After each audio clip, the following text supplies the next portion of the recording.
Oh, I should off my camera.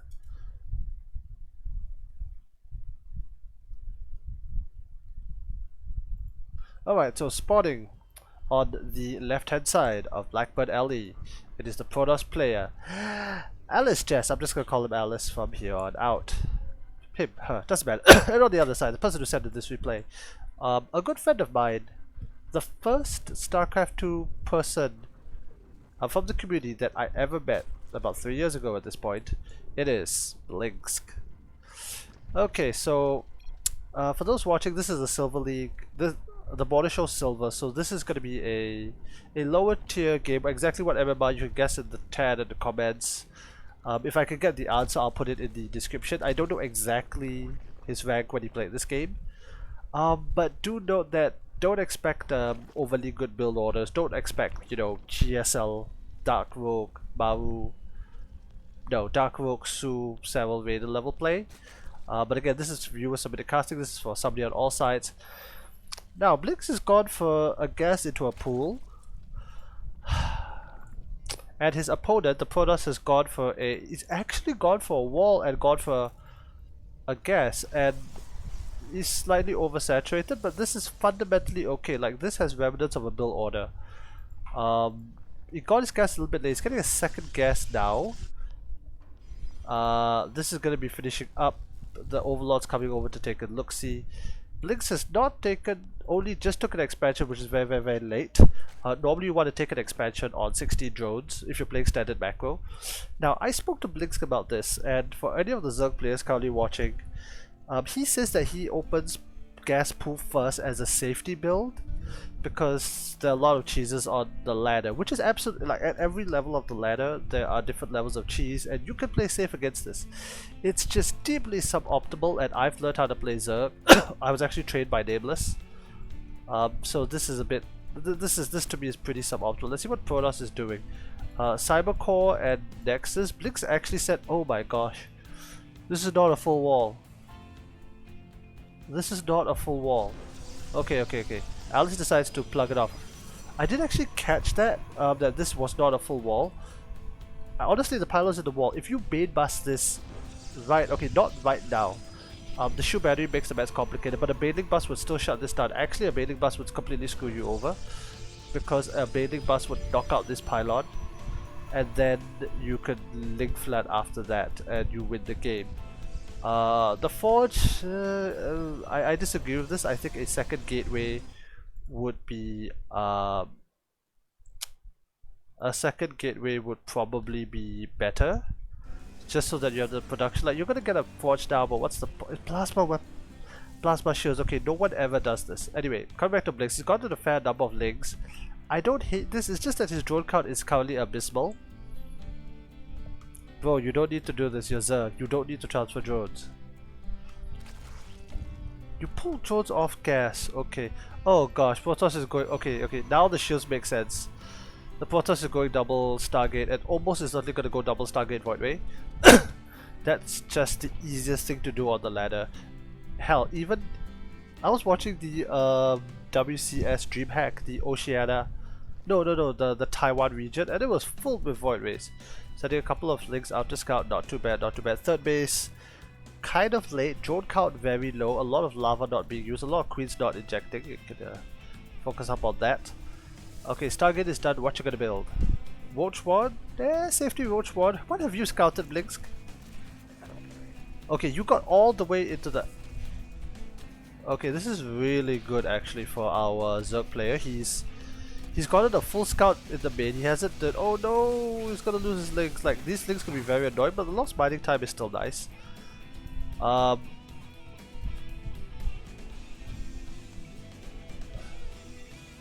Very, very interesting. It's gonna be Phoenix. Why? Is this Ronnie 2 Stargate Phoenix? But he's only making one Phoenix at a time. Okay, Alice doesn't really have the gas. Okay, it's gonna be Mass Phoenix. Okay, I was wrong. Mass Phoenix is definitely a very, very strong style. It's a lot of fun against Zerg. Not so much strong, but it's very fun against Zerg because you can fly around, just pop the overlords. I love to do it.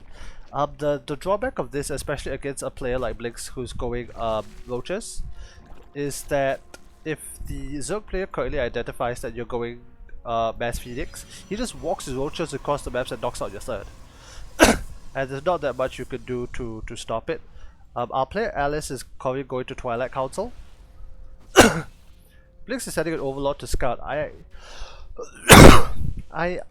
don't know whether I like this move, because once you scouted Stargate, you know you can't get any more Overlords into to scout without losing them. Like, did Blinkz even scout the Twilight?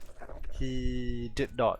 You need to actually get Lair and send an Overslord or an Overseer. If you're really paranoid, you can send in a speed one, but that kind of depends. Third base massively oversaturated, natural and main completely empty.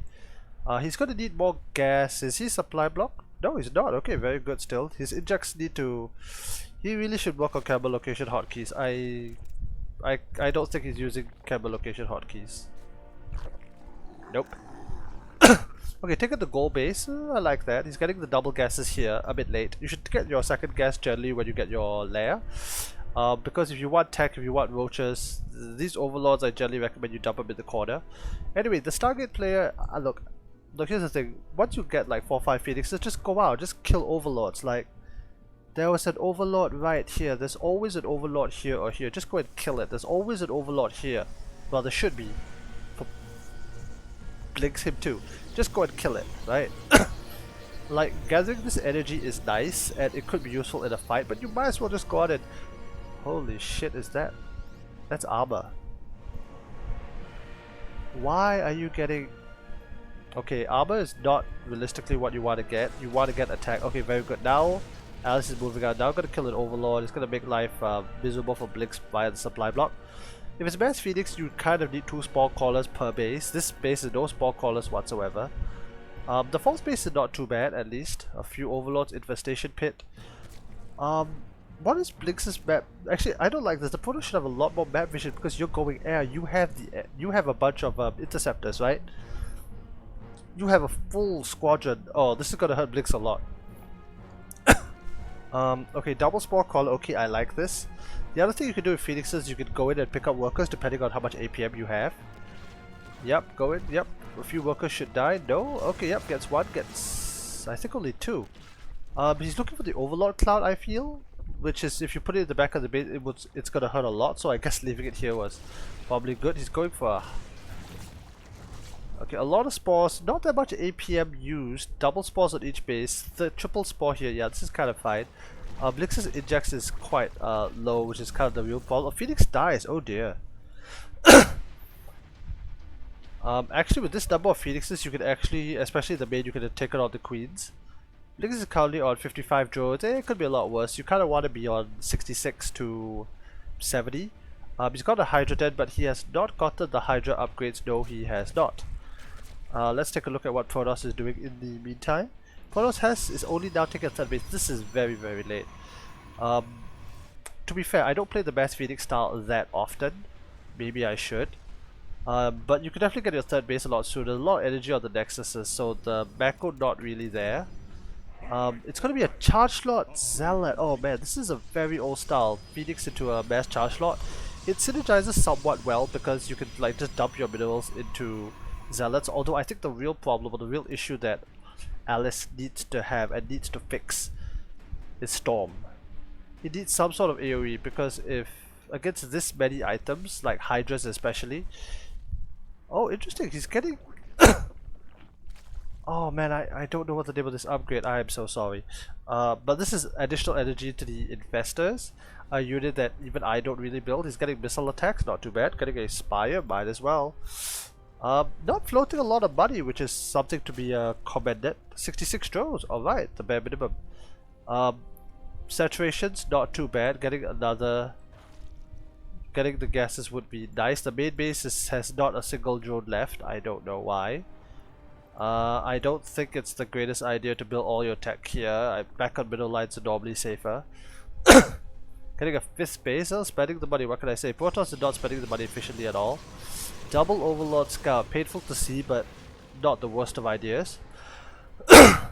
Lots and lots of RyeDraLisk. Okay, here's the thing. 3 storms in this army and the Zerg is just dead. The Zerg cannot attack it.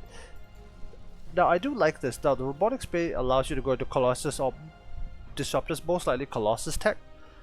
That will definitely be a massive boon to the Protoss because you need some sort of splash damage. You need to be able to carve into the swarm. Creep spread could be better, but not the biggest. Oh, Ravager's not too bad either.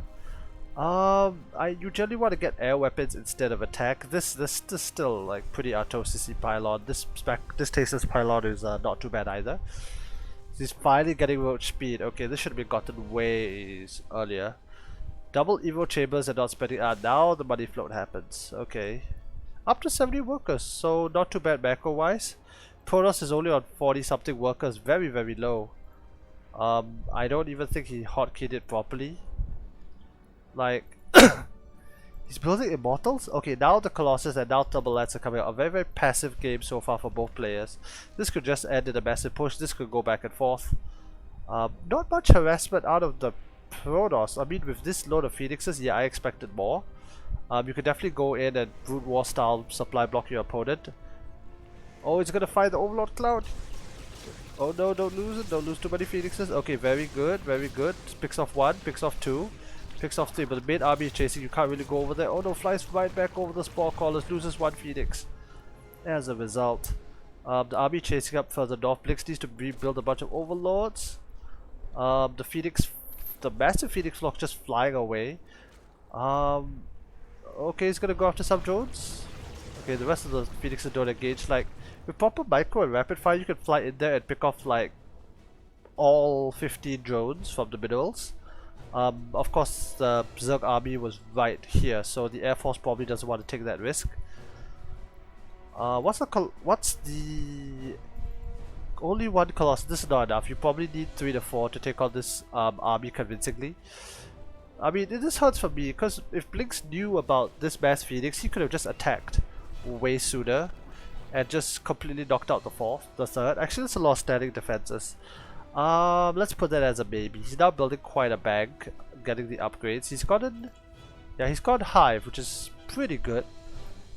At this point, when you're maxed out like this, you kind of just want to buy every upgrade you can. You want to, I would say, get some Vipers, although I don't remember to make Vipers. What he does need is detection, though. I don't think he's got any. Yeah, he's got no detection whatsoever apart from the Spore Crawlers. It's always good to have detection once you're on tier 2.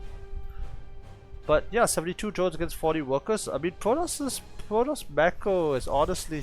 Oh, I like this line. This is your classic supply block line. The Protoss is pretty far. He's still making Phoenixes. And floating a lot of minerals as well. I mean, Blinkz should just go and trade out. He's got a bunch of lurkers, which is actually a good idea because it hard counters the zealots. I don't know what. I do suspect that Blinkz at least scouted and saw something to justify the lurkers. Okay, he's gonna break through the rocks. He's gonna prepare for the big attack. What's his lava count? 29, not too bad. You can definitely remax after this. Okay, is he gonna borrow the lurkers? Is he gonna borrow the lurkers? Okay, he borrows the lurkers. Very good, very good. The zealots are now all gonna die should they so choose. Colossal and the High Ground are gonna be irritating, but he's got more than enough to just brute force down this thing. Oh, there goes the high energy infester. Blinkz was a bit indecisive about what he wants to do. Okay, he's bringing his lurkers forward. Did he get the upgrades for the lurkers? No, he did not, which is a mistake. Finding up this ramp, not the greatest ideas, but he might just have the numbers over here. Come the Phoenixes. Is there going to be a lift? A couple of lifts here and there. Retreating back to the... Oh, I can't pull up the battle report. Right, so Blinkz threw away a lot of resources. Cropter's now coming out on the field. Here's the thing. Protoss lost a lot too. But most of it was low tech. It was just a bunch of zealots and stalkers which are expendable. The true meat of the army, the Colossus, the Immortal, I guess the Phoenixes, they were untouched, they were uncontested. Whereas Blinkz lost the Infester, he's lost Hydras, he's lost Lurkers especially, that one really hurts. Protoss, by the way, has no real detection either apart from the cannons. Protoss is not expanded, Blinkz is expanding to the map. I mean, if he had the APM, he should take every base on the map. I say that, but I don't do that often enough in my games. Still 75 workers, which I like. Should be getting more gas, because once you go into corruptors and lurkers, you're going to run out of gas real fast. we'll have to see what he chooses to do from here on out. Probably backs out and go for another attack. There should be creep and stuff here. Like one thing Blinkz told me when I was practicing with him is that he doesn't really have a lot of practice against like harass, because frankly, like players like this don't do that much harassment, you know? Like Protoss are just sitting up. Like if Protoss had carriers, Blinkz would be screwed. But there's no fleet beacon, he could have afforded it. Like, I feel like alicejess is like a Roddy player who watched like a game from Roddy and said, you know what, mass phoenixes are the way to go. +2 plasma shields. That's +2, right? No, +3 plasma shields. Then we'll get some zealots, we'll get some of these big towery boys, and we're gonna win the game. Right. On 47 workers. No, Roddy's gonna be on 70. Oh well, Blinkz is now probably trying to figure out how do I close out the game. He's actually setting up static defenses on his outline bases. I like this a lot. With this much money, you can really build. You should be building the spore forest. But alright, here we go. He's going for another offensive. Probably going to be attacking the same area. Should go and attack the gold, but doesn't really matter. He needs to burrow his lurkers and then take a good engagement. Here's the thing, I don't really like the corruptors here because they're just too small in number to really make a difference. If he was going to tech to brute lords, maybe trade out and tech to brute lords, it would be fine.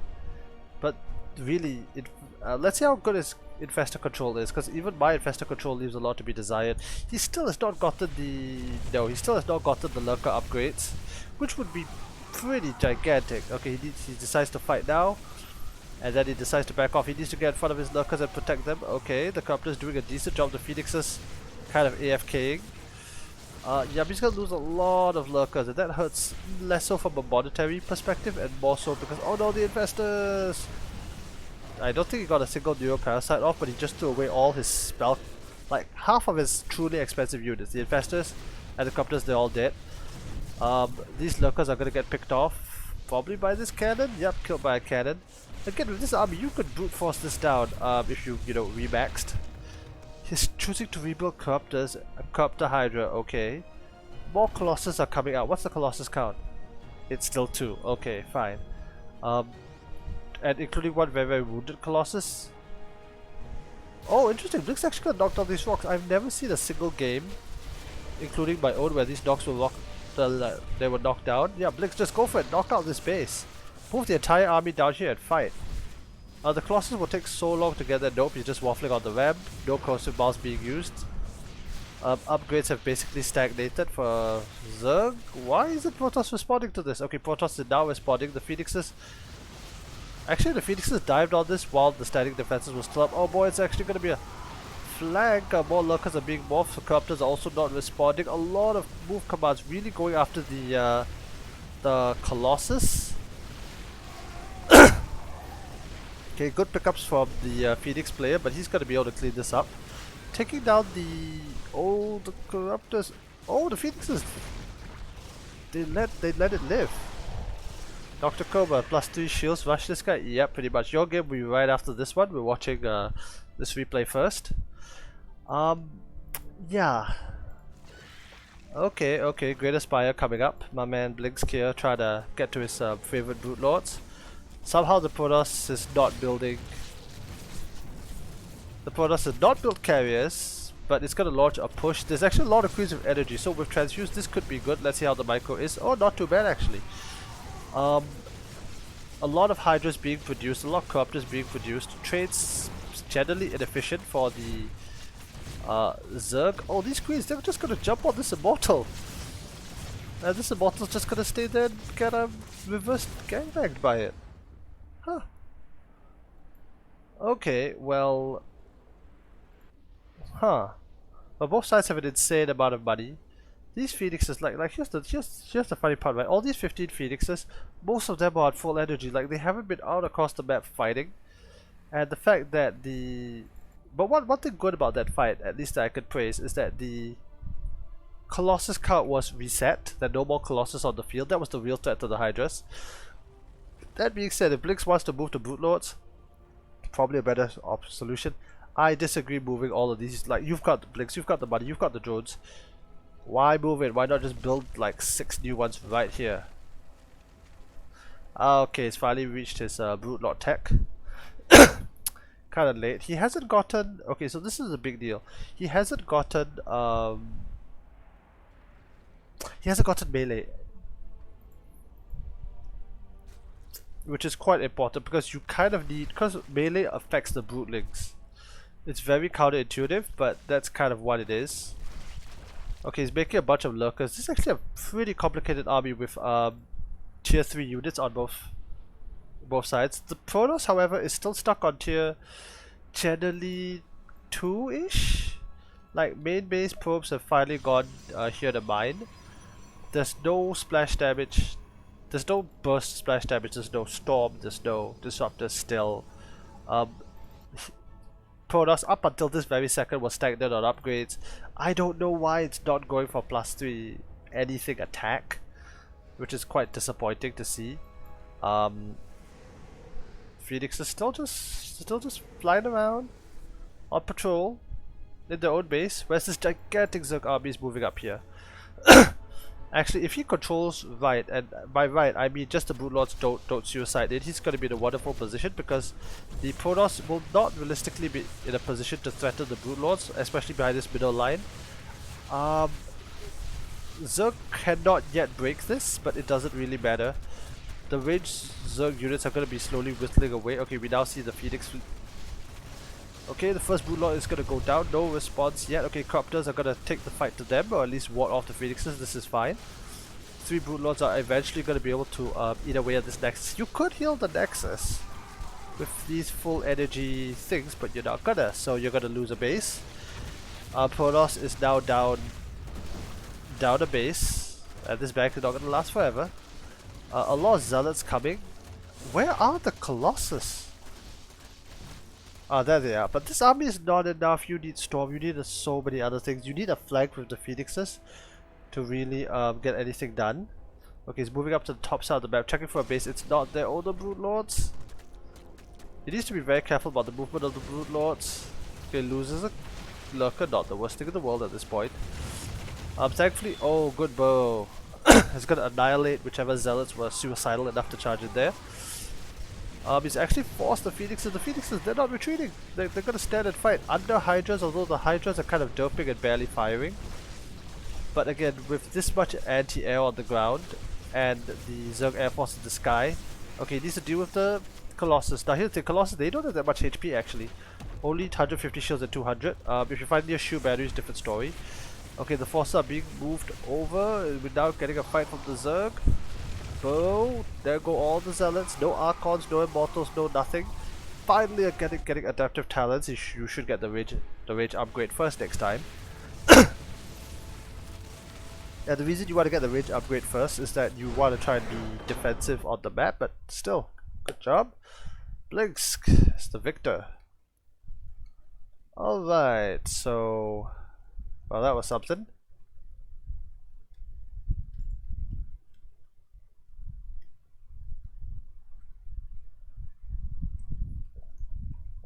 Time to GG little Protoss, yeah. Well, here's the thing, Protoss is OP if you get the Golden Armada, but if you never call it in, then not much you could do, right? Alright, let me prepare the next game.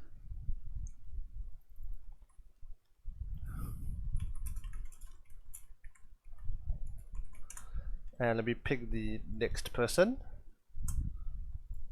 Alright, so the next one we have is from DrKobra. Let's see how this goes.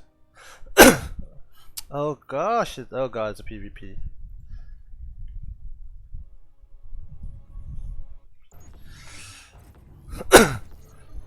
Alright, spawning at the bottom. A much cooler set of skins and a much higher MMR. It is from Platinum Heroes. It is DrKobra. And on the other side, a much more boring Protoss player just by the skins.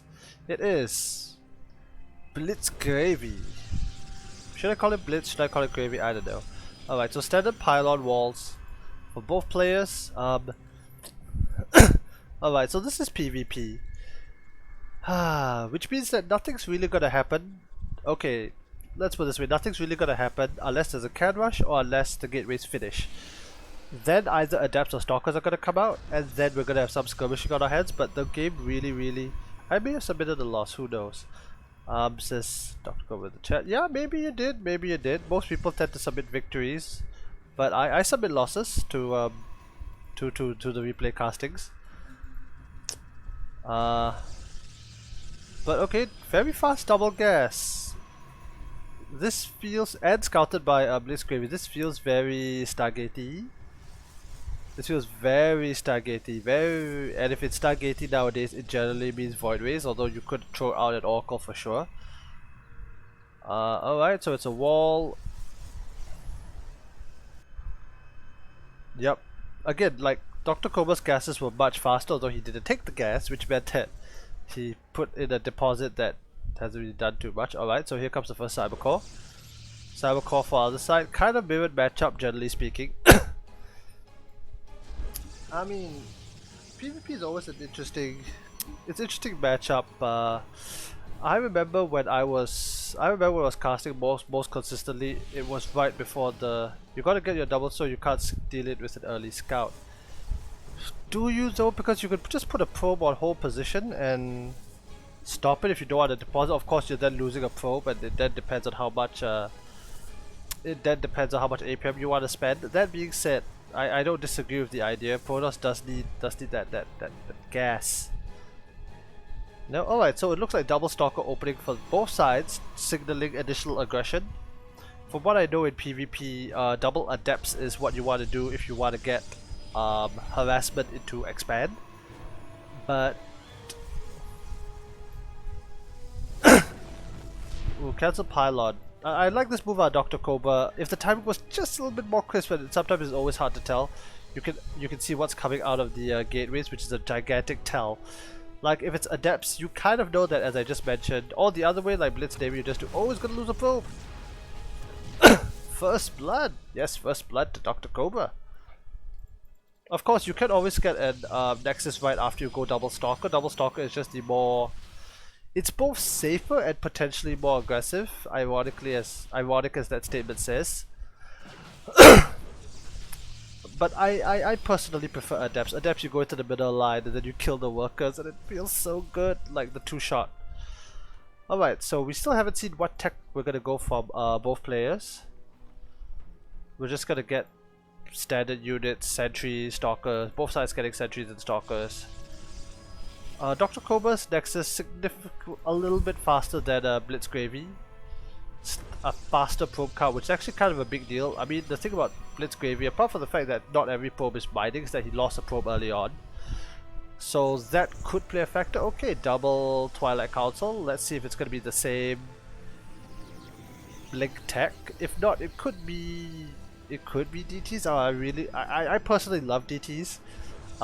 It always feels good to walk in the base with invisible men. Of course, even if they don't work, there's still a lot of options. Like nowadays, you can turn it into Archons. Actually, even back in Brood War, you could turn it into Archons, although those were Dark Archons, and that's its own very complicated set of meta. Yep, double blink. A forge. I believe that's the first forge for both players. Yep, this means that BizktsNGravy is definitely going to have his. Okay, let me rephrase that. It's theoretically going to have its upgrades faster, because this forge. No, it's DrKobra's forge. I'm sorry, I made a mistake. So Kobra's going to have his upgrades faster, which is actually a big deal until you get disruptors, because disruptors kind of negate a lot of the frontline damage, but disruptors are not on the table for a while yet. BizktsNGravy is going to get a robo and a forge, so he's teching hard at the same time as well as probing. No aggression by both players, very little scouting for both players. Of course, hallucinated Phoenix did fly overhead, just to make sure, you know, there isn't anything weird, like a weird Stargate transition. Yep, so +1 is going to be ahead for DrKobra, significantly faster. As long as he keeps those upgrades, that's going to be a huge factor in this game. Gateway count for DrKobra is a little bit low, but you need a gateway here. Like this slow warping is so painful to watch. Thankfully, right now, we'll chill, nobody's in a hurry. It's all good. It's all good. Observer out for BizktsNGravy, alright. If there were DTs, by the way, for either player, they would have hit slightly sooner, and the player would have just been dead. Of course, with the scouting with the Phoenixes, Kind of saw what you want to see. Alright, we're getting a very, very macro game. Gone are the days of the endless boxy robos, thanks to the shoe battery. I don't know why they then buffed the damn Void Ray after that. Oh, gateways going down for both players. Next space is going down for both players too. But see, here's the weird part, right? Like, you could just see, like, in this very second, how DrKobra is fundamentally a better player. Truth be told, yes, send it the replay. But the Nexus were just sitting down for 30 seconds and not really doing anything. He's already up 10 workers and he only killed one. Like, one worker died the entire game and yet he's up 10 workers. This is a gigantic lead, especially now that third bases have been taken. And honestly, BizktsNGravy should be chronoing out probes to catch up. Of course, BizktsNGravy has no idea how far behind he is. What is he up in actually? He's up in tech because he's got an observer, but okay, he's making more observers. I mean, at least there's no downtime on the robo. Upgrades. Oh, a Dark Shrine is now coming down, and he changes his mind. Are we gonna get another Dark Shrine? Yep. Okay. So this probe probably got like a conflicting order before dropping down the Dark Shrine. Gonna call it the Neverzim. It's a very late Dark Shrine. It shouldn't be getting that much damage, although DrKobra might get a bit complacent. Like, I haven't seen DTs so long in the game. I'm not gonna need DTs. But this robo is finished, so at this phase of the game, unless this robo gets sniped before an observer comes out, it should be fine. Charge is gonna finish for both players. +2 started. Oh man, DrKobra's +2 is gonna be way ahead of his opponent because they're on equal upgrades right now and he looks like he's ready to fight. Ironically, I think the Warp Prism came out for Gravy. So the Warp Prism is gonna fly on a long pass. Okay, here comes the first skirmish. DrKobra just threw away a lot of minerals to get not too much done. A poke might have been nice, but losing a bunch of zealots, oh boy, that hurt. Because again, like, without a Warp Prism, you or Immortals, you're not breaking this position. One shoe battery is all it took. Oh, that being said, zealots have gone into the main. They're gonna go after some probes. Very good. A whole 8 workers going down. I did not even catch that. It looks like they probably just walked in because there's no Warp Prism and there's no proxy pylon. Oh man, Gravy falling way down in that worker count. Okay, DTs are being morphed into the main. This could be game ending. Observer's gonna come out. No. Observer's gonna be out. You can't snipe it in time. Or can you? It does. No! I was right. You can't snipe the robo in time. But you can kill the robotics facility. He's building a backup robotics facility. He does have observers on the map. He made some earlier. Oh wait, no, he does not. Wait, he does. Recall the damn thing. Okay, never mind. It's coming back here. 4 DTs go down, but honestly, actually, if you took out all these pylons or you killed the forge, I think that would have been a more lasting impact. Like, this base, it's valuable, but it doesn't have that much minerals and gas left. Killing the cyber core would have been inconvenient. Killing these pylons would have been more inconvenient. It really messes with your enemy's warp cycle. But not the biggest of deals. Both sides trading blows. BizktsNGravy is actually catching up in worker count. A forced pull by the over at the third, probably DTs. More DTs being warped in. Let's take a look at workers lost. Okay, so DrKobra has actually lost. Oh, he lost quite a bit more. He lost 15 workers. DTs somewhere along the map.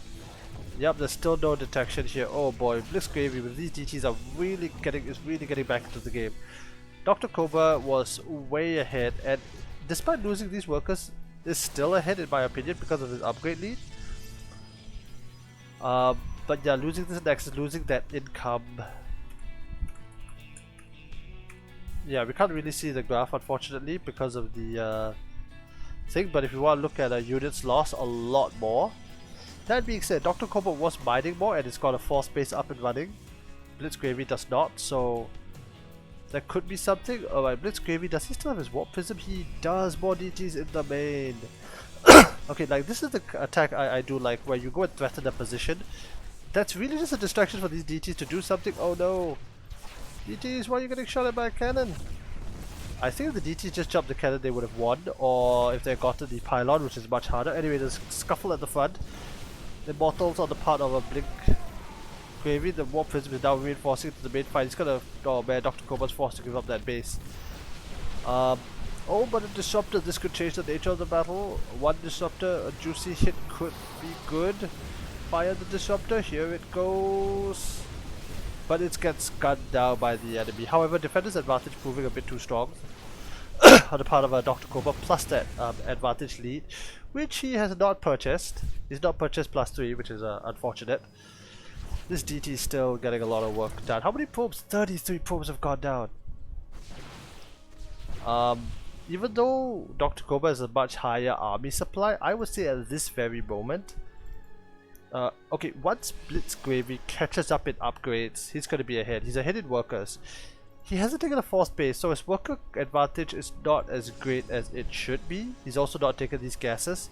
I like these Archons, so it's what access to DT tech helps. It gives you some sense of, it gives you some of those big ball boys, if you will. A very technical matchup. I do like the disruptors on the part of DrKobra. How many disruptors does he have? 1. Okay, so he's got 1 shot.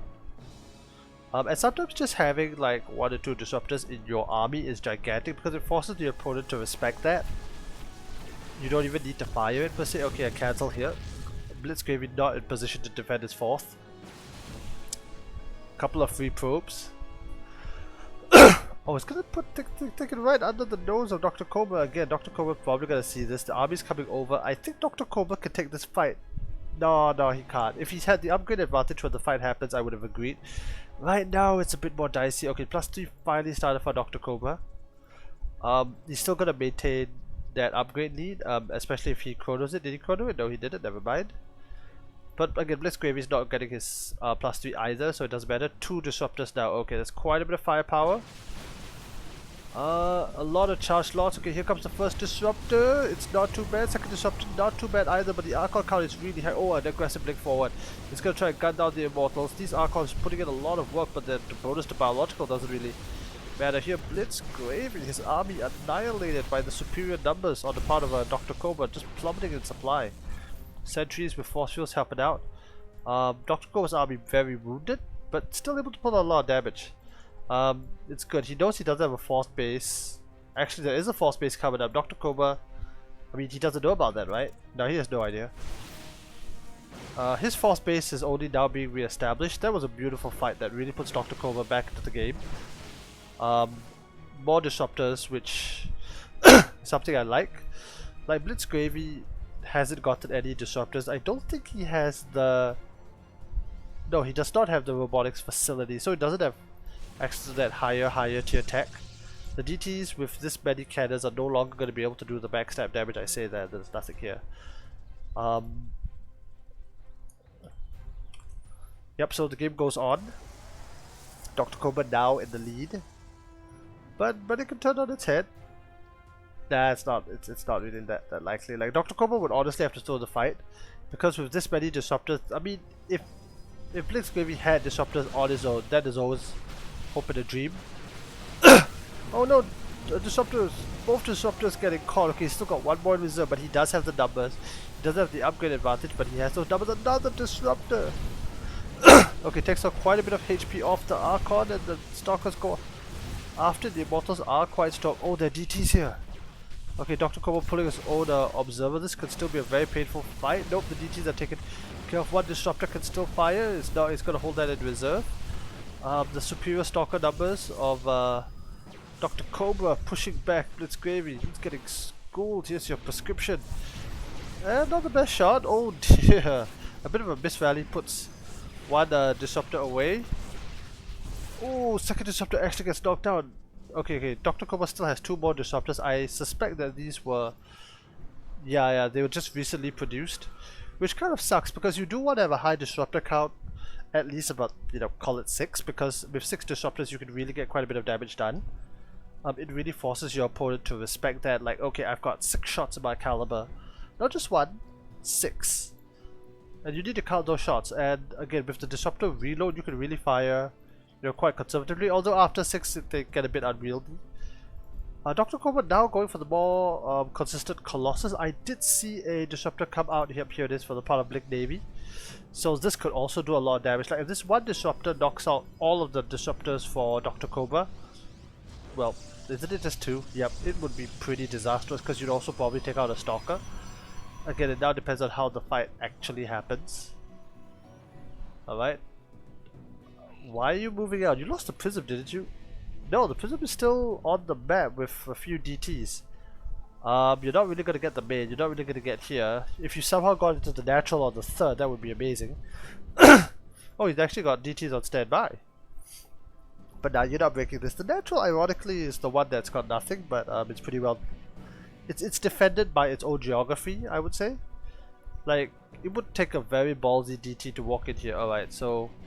I like this. DrKobra is still going to maintain his upgrade advantage because even though Gravy is going to have his +3, he's at least gotten +2 arm, +1 armor. Not as important, but it's something. Oh man. Oh dear. Oh no. Oh, he messed up the recall. Blitz, you gotta get out of there. You gotta get out of there. Okay, DrKobra has no idea. Oh no, he saw it. He saw it. Now it's a cat and mouse game. Can these disruptors get out of here? Okay, they get out of there. The entire army is chasing them. Doesn't. Okay, the disruptor is off cooldown. Both sides need to be so careful about this because a good disruptor shot from either side could win or lose you the game. Okay, here we go. Oh, there comes that disruptor. Blink forward. Second disruptor shot. Really good disruptor shots on the part of. But the third disruptor just waffles into the fight. This is still a very strong army. I think with battery overcharge you can definitely hold. A lot of observers on the part of DrKobra in the army. I mean, I think 2 would be enough. Like these two represent like disruptors, honestly, that you could use to win the fight. I think it's still single to double robo, right? No, it's double robo for both players. Okay. Alright, here comes the army sharking around. Just defending his own base. These DTs from way long ago still there. Warp Prism still here, somewhat forgotten about.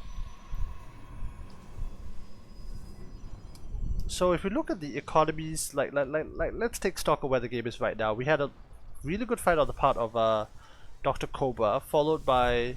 Okay, the game started with a macro lead for DrKobra, followed by the DTs just completely annihilating that macro lead, followed by DrKobra winning a very decisive frontal battle, followed by DrKobra attempting to have like a good frontal battle and in the end just losing everything. Oh, the DTs are back in the main. No, it's a Zealot run by. It forces a recall of a good chunk of the army. The Zealots decide that they are less important. Okay, very good. I like this. This multi-pronged attack is really creating problems for DrKobra. BizktsNGravy just gonna shut down a Nexus. Okay. Disruptor shot. Ooh, not the most efficient disruptor shot. He's out of disruptors. He needs to run. I don't think he can recall. Oh, this immortal is dead. He needs to reach his own shield batteries. Does he have any more disruptors? He's got one disruptor, which is still chilling at home.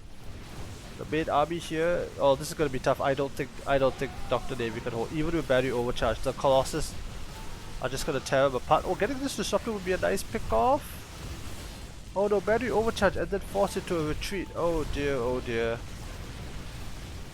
All these folks, is he gonna recall them out? If not, all of them are just gonna die. I mean, DrKobra might just chuck a disruptor shot just for the star points. Nope, the army just gonna gun down the poor little probes. Oh dear, oh dear. DrKobra even rubbing his balls right in there. Yeah, hey Nameless. But in the meantime, DT's a huge warp pin is actually doing a lot of damage back at the Protoss main. Like, take out the Nexus doesn't matter. Take out these gateways and like the forges matter a lot more. These Zealots are actually chewing through. And both sides just hurting and hurting. That being said, DrKobra has way more economy because even though DrKobra lost this base, he saved the workers. BizktsNGravy lost this base and lost all the workers as well, which really sucks. Fourth base has been re-established though for BizktsNGravy, so he could potentially get back to this game, but he's definitely behind. He's definitely behind.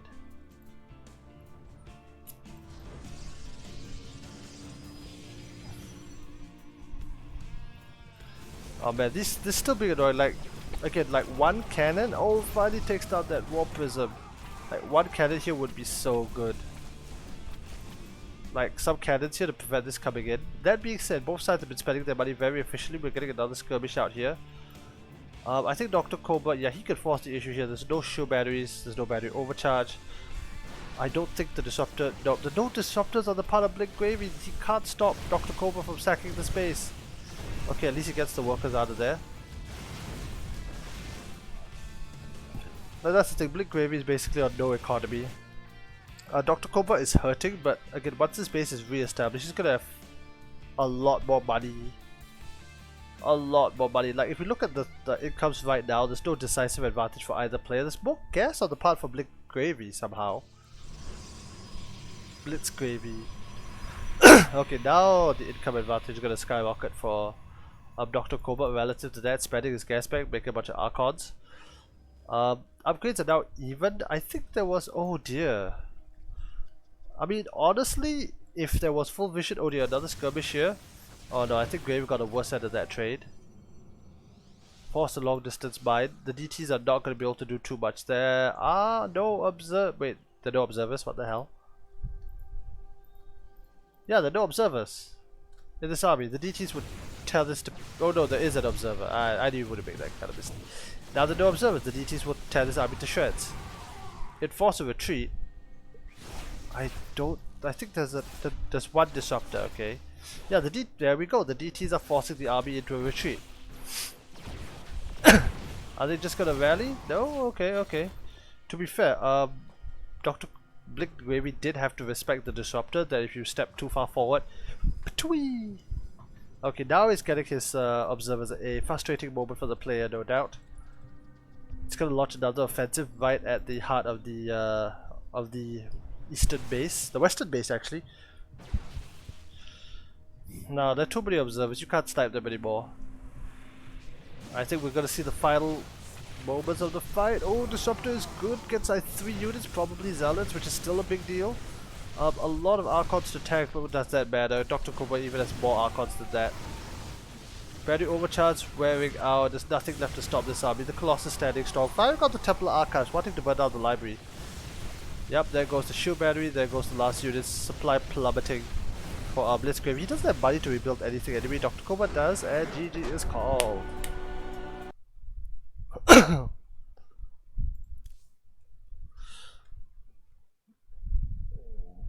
Alright, let's drink some water. Now we're gonna get into our next game.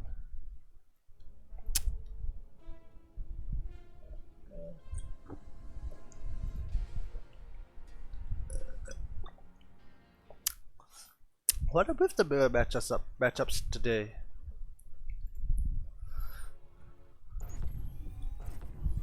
Anyway, DrKobra, thanks for sending it in. Let's change the games played so far. Casted rather. So 2 games, 3 more to go, including a 3v3 for the finals. DrKobra, I lied. I submitted a win. And it's submit a win, you can submit a lose. I wish I had money to award people for submitting a draw. You know, in all my years, and guys, first of all, guys in Twitch chat, thanks for tuning in, thanks for hanging out here. This will be up on YouTube eventually, exclamation mark YouTube, probably next week to be honest. Anyway, spawning at the bottom. I suspect this is the person who sent in the replay. It is fbking. I just want to get this gas. Huh. And on the other side, another Terran player, which I misclicked. It is CapPucCinO, with the spelling all wrong, probably so that it could fit into the Battle.net system. Close game though, DrKobra. I mean, you were ahead most of the game, but there were moments, honestly, that your opponent Gravy made it close, like the DTs warping in. But he took a few bad fights and he didn't really use the disruptors, and that really allowed you to like crawl your way back. Like keep your decisive advantage. Oh my gosh, CapPucCinO! You murdered the rival SCV! Is he gonna get another one? No way he's gonna get another one. Okay, this SCV is dead. The SCV needed to leave the moment the max was done. If not... Oh no, he's still going. Oh man. Is this on the Korean ladder? Is he gonna get another one? I don't think he can get another one, right? Okay, a wall off.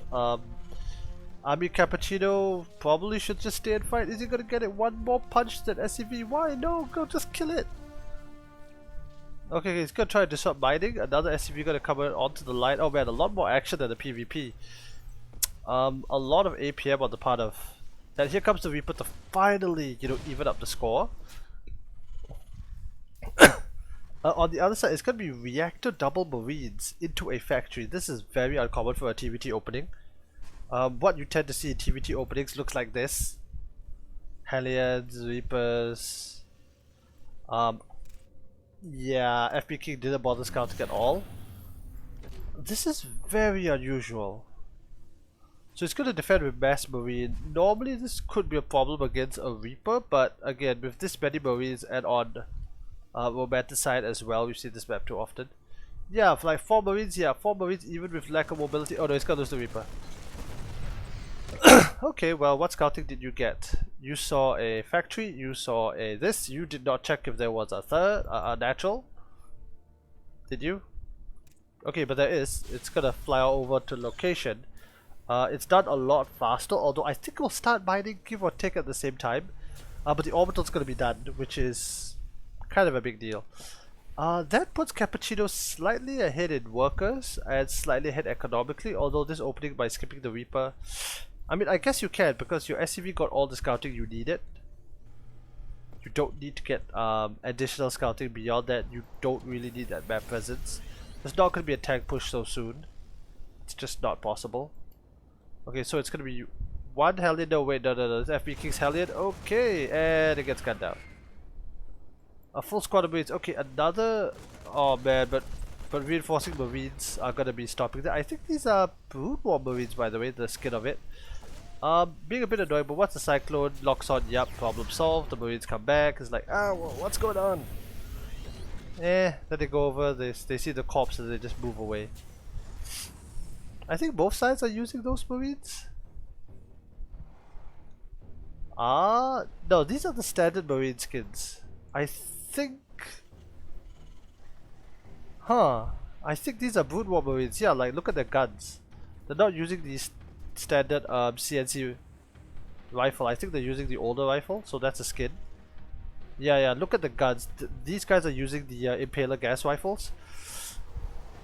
The other guys are using something else. See? Looks more like a shotgun. Honestly, looks cooler. Alright, anyway, but coming back to the actual game, very vivid matchup. We're getting tanks, we're getting ravens. The cornerstone of any TVT. Okay, so since we had a mirror matchup before this, I wonder if we're getting a ZVZ after this. I honestly don't think so. Like here's the way I think of it. Like a PvP is a bit of rock, paper, scissors. Is it gonna be Twilight? Is it gonna be Robo? Is it gonna be Stargate? It's generally one of those three unless somebody goes for like a super cheesy cannon rush. A TVT, which is what we're going to see here, really feels a lot like chess because it's a lot about positioning. and okay, maybe to take a step back while we wait for this game to gain some momentum, is that for PvP, you, again, depending on what tech you go for, it really determines how the game is going to go. Are you going to have air control and generally map control at the result of slightly less DPS if you go air? Are you gonna enhance your current units and have mobility, let's say by going blink? Or are you gonna have like a stronger outright, like more damage with slightly less mobility with Robo? So it's a very different thing, and traditionally Twilight beats Stargate, but a scan coming down, okay. And the different things theoretically beat the other things, although nowadays in the meta with the Void Rays, it's a little bit different. Of course there's a cannon rush, and in every matchup it's almost a little bit of a clown fiesta since both sides have the same number of units. Both sides are incentivized to be greedy because there's no easy advantage. But for TVT it's a lot about positioning simply because of the tank, because both Terrans, well, a Terran army has the most number of siege options, Liberators, tanks, Widowmines, but it's really the tanks that just shred through Marines. We see both sides are going for Bio, so it's going to be Marines. And it really comes down to positioning, just like in chess. How do you position things on the board? Do you have a bishop covering your knight? Do you have a pawn in the right position to potentially move? If you move your pawn forward, does that open up, let's say, a bishop to attack somewhere else? So yeah, it's a lot more methodical than the other matchups, I would say. And ZVZ is like a knife fight, because ZVZ fundamentally comes down to your link main control and then your roach control. It's a brawl. It's a knife fight. Like links going here and there, individual links fighting individual links. Third base taken for CapPucCinO. Significantly faster actually. Yeah, significantly faster in any case. Like this is already on orbital, on location. CapPucCinO significantly ahead in income. A few more units lost on the part of fbking.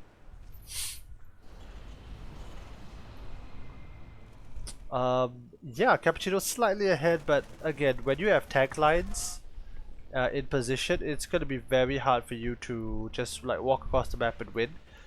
Spotter Marines going out for fbking. I like this. We look at map vision.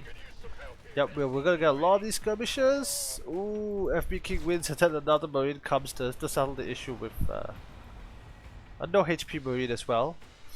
I guess it's possible that fbking could have just shot that Marine and moved on, right?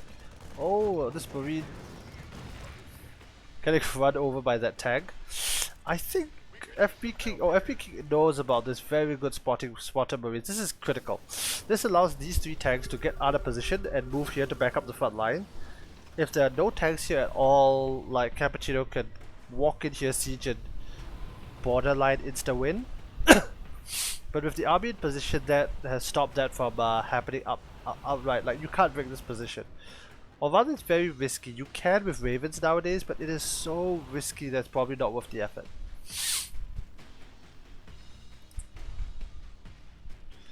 Okay, let's look at the vision for CapPucCinO. Not that much, only his base and the army that's marauding outside. Yup, scan going down. See that there's nothing sieged up on the map. Oh no, he's gonna try and get in there. Auto turrets going down. The Viking control. Oh, CapPucCinO didn't siege. CapPucCinO didn't siege. I thought if CapPucCinO sieged, okay, it was a risky maneuver. If CapPucCinO sieged, he might have won the fight. But he had no reinforcements coming. Like this army is out on its own. There's no supply line. Like where are the logistics to back all this up?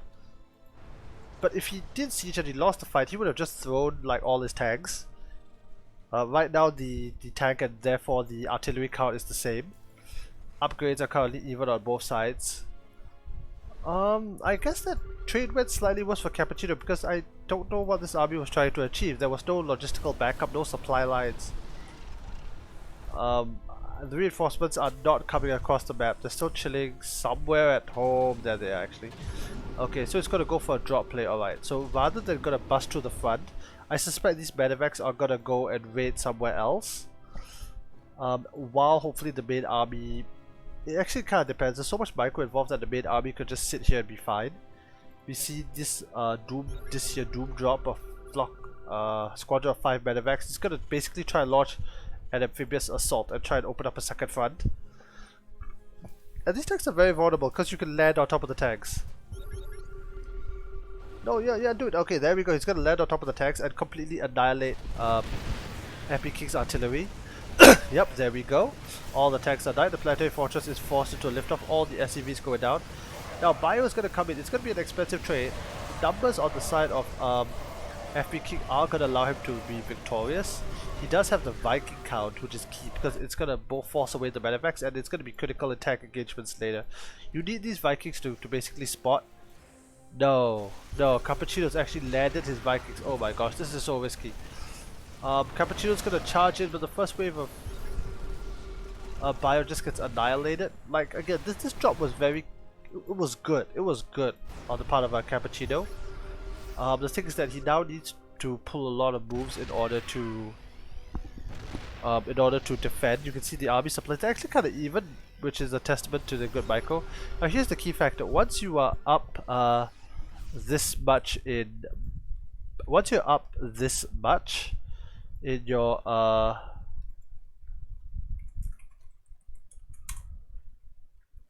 once you are this much in air supply, you could really go for liberators, and that's going to be key in breaking your tank lines later.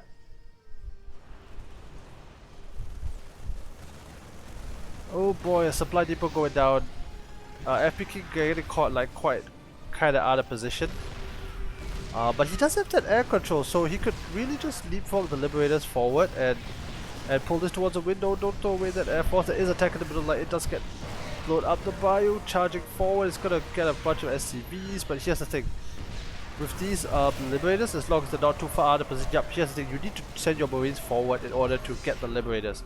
But by doing so, that exposes them to tank fire. He needs to start repairing this command center. Don't lose the CC. This is actually quite important for your mining. CapPucCinO way ahead in supply. Doesn't have the air control. Oh man, a whole bunch of other tanks here. There's nothing here. Oh my gosh, one tank goes down for free. The Vikings are gonna respond on the part of CapPucCinO, taking down that liberator. It already took down like 2 tanks. That's absolutely worthwhile. Interference matrix goes down. The stem is kind of far away, but that interference matrix lasts long enough. Okay, this is getting deflected. In the end, the extra equal worker count, funnily enough. Oh, a reinforcing army coming in for the part of CapPucCinO. This is not over. He wants this position. He wants this game. Oh, one tank a bit too far forward. It's gonna go down. This tank is on full health and it got 2 shots off for free. Importantly, CapPucCinO can actually shell the siege line, which is gonna make a resupply of the economy really difficult. But now fbking has actually got a bunch of medevacs. No, it's too risky to drop on this. But does he have ravens? He does. He doesn't have that much energy. Oh, he's gonna drop on CapPucCinO's tanks. Oh no, medevac coming over for CapPucCinO, but it's not loaded, and it actually goes down. Okay, these tanks a bit. I was gonna say unnecessary, but he actually gets the trade-off. The tank shelling away at the middle line, which is very annoying. One SCV goes flying. The rest are like, no, get back to work. Look, here comes the bio forward, but there's so many tanks on the ground. No way CapPucCinO can bring this, because the counter rally, here we go, the counter rally on the part of fbking is able to drive everything back. It's just not enough.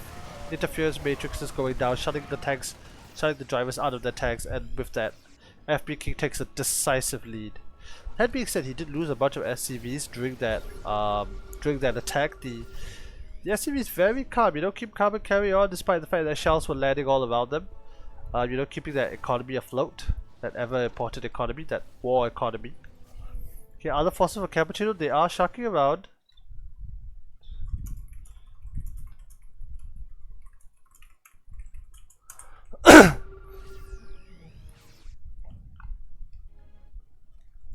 But I don't really see. Okay. So the game is a bit stabilized. That's skirmish over. No, CapPucCinO is gonna charge in. Why? You don't have the advantage. You don't have the air control. You don't have the upgrade control. The Vikings landed even to just help clean this up. I don't know why. Should pull SCVs to go and repair. Oh, he's actually gonna do it. Beautiful. Yep, they're gonna get some maintenance of the tanks, maintenance of the Vikings. These are critical things. Like this Viking is basically 1 hit away from death. Tanks are gonna be repaired. Hopefully, he repairs the Vikings, especially the Ravens. Though you need the Ravens to sit around and accumulate that mana to recharge their abilities. There we go.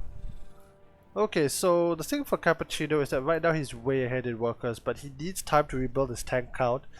It's been reduced from 3 to 7. So fbking basically has slightly more than twice his armored support, which is going to be key. It's 4 base to 5. While that puts CapPucCinO ahead, it doesn't allow him to be ahead enough to close out the game. Like you can always throw these fights. Okay, another doom drop on the part of CapPucCinO, opting to. Okay, so here's the important thing to know. CapPucCinO has basically given up air control and has gone for mobility. And that does make some sense because the Viking count. Oh no, something caught this. I think a spotted marine caught it. Okay, it's gonna drop into the bay. Oh, interference matrix is on the medevacs. An entire army group getting caught out and annihilated for free. Like that costs like fbking nothing. That was just energy.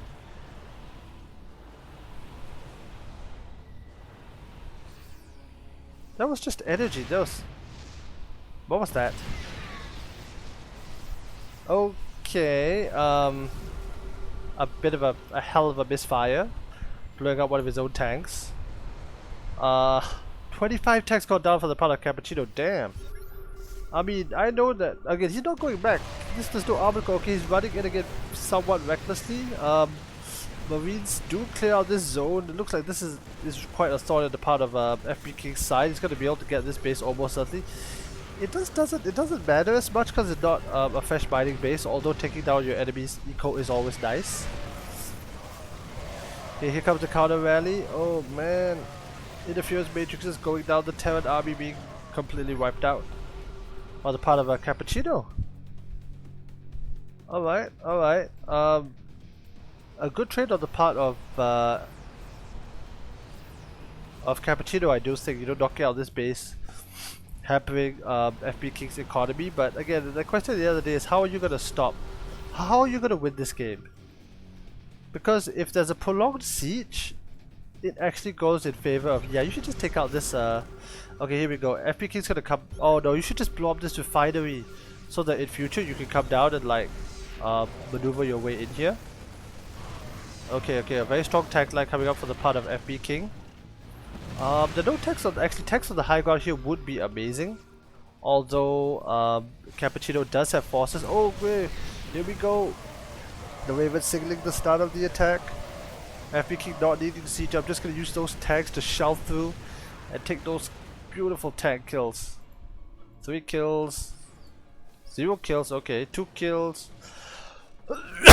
5 kills. Give that man a medal.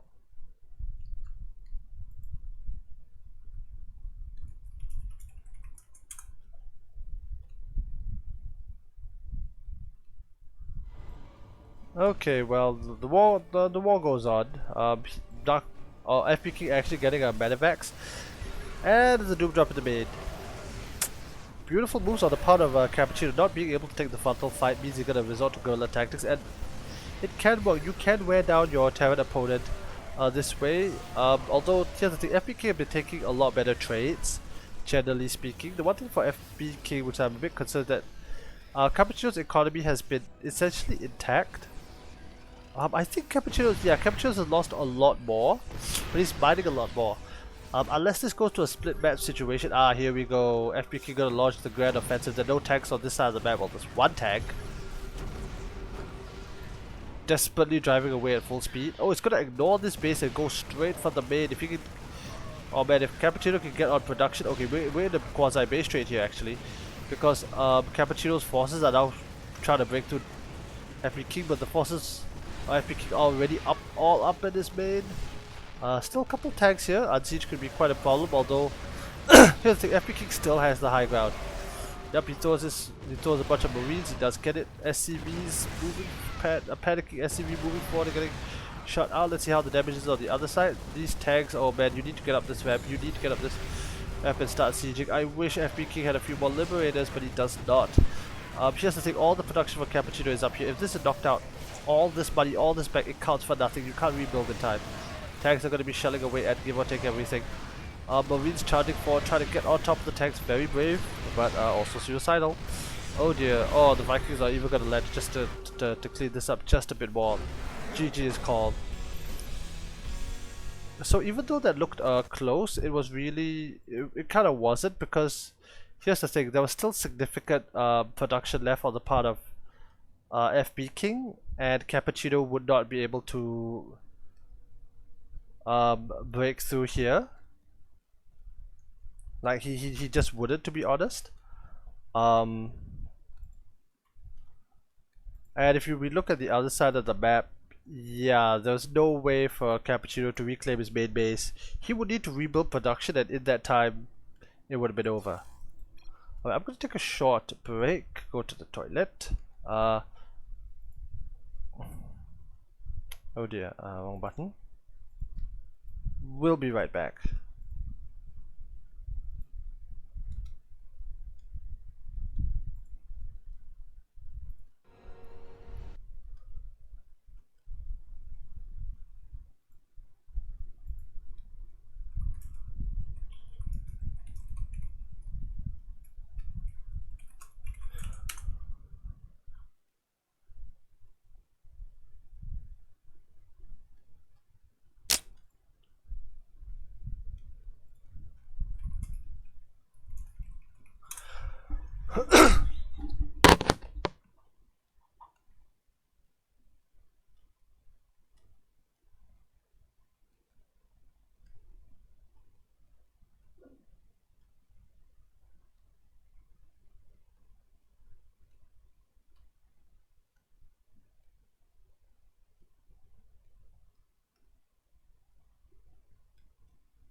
Alright, we are back.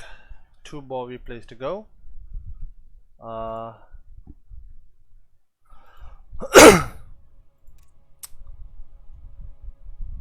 Okay, jumping right back into it. Nameless, have you casted mine? No, we're gonna do that right now between EquinOx and Avilo. That's a name I have not heard in quite a while. Alright, so spotting at the top, representing the Zerg. He is EquinOx. I think EquinOx is something to do with horses, but I don't really know. Spotting at the bottom, I don't know if this is the Avilo, but it is Avilo. Alright, so a bit of context on why this is an interesting case. Avilo was a player from, I think it was 2018-ish, and he was infamous. Okay, so he was a player, he was a streamer, he was semi-professional, he was competing in the NA circuit. He was infamous for a lot of things, so for a lot of BM, a lot of things that would be considered unsportsmanship like. He had a lot of flair to him. There was some drama about him and a lady. Eventually he got, again, I don't want to go too much into that kind of drama. If I'm not mistaken, he got banned from Twitch. I don't know exactly why. He was a really interesting, like, polarizing character in the Starcraft 2 community, because the question was, are these antics bad? Again, this is before, you know, more serious allegations like things like BM, things like playing a very annoying style. Are these good for the community? Because there was an argument that when he was, look, he was one of the players that was drafted by a popular vote to go into the Nation Wars of, I think it was 2018. Yeah, I think it was 2018. It was the year. Yeah, it was the year I think the Dutch team was really strong. Yeah, definitely 2018. When he was drafted, and then Katz, the caster, made a very strong argument that by having players like Avilo voted in ahead of potentially better players, it was still good for the tournament, because you do need villains in your community in order to, you know, drive views, in order to you know, get people interested in the game. So I don't know if this is that Avilo, but it's a name I've not heard. He stopped being relevant, honestly, after Twitch banned his chat. Oh no, nice, catching the drone that was supposed to go and make a base. Okay, this is because the SCV is over there doing the block. Nothing EquinOx could do right now, simply because, again, without Zergling speed, if you send the Zerglings out to go after the Reaper, the Zerglings will just get shot. And with proper Reaper control, oh, this is so annoying. Cancel, make it again. Okay, this is a good part of Avilo. Oh, a double block by the EV. On the one hand, very Avilo-esque. On the other hand, hey, turn player's gotta do what turn player's gotta do. Okay, so it takes the base. This point is kind of like a moot point now. Gonna go into the Reaper. Gonna go into the base, probably get a scout. Third base very delayed on the part of EquinOx due to the shenanigans of Avilo. Link speed, nope, not yet done. You can't chase the Reaper out. Queens can definitely get him or deny the scouting, but as of right now, Zerg's probably just gonna drone up.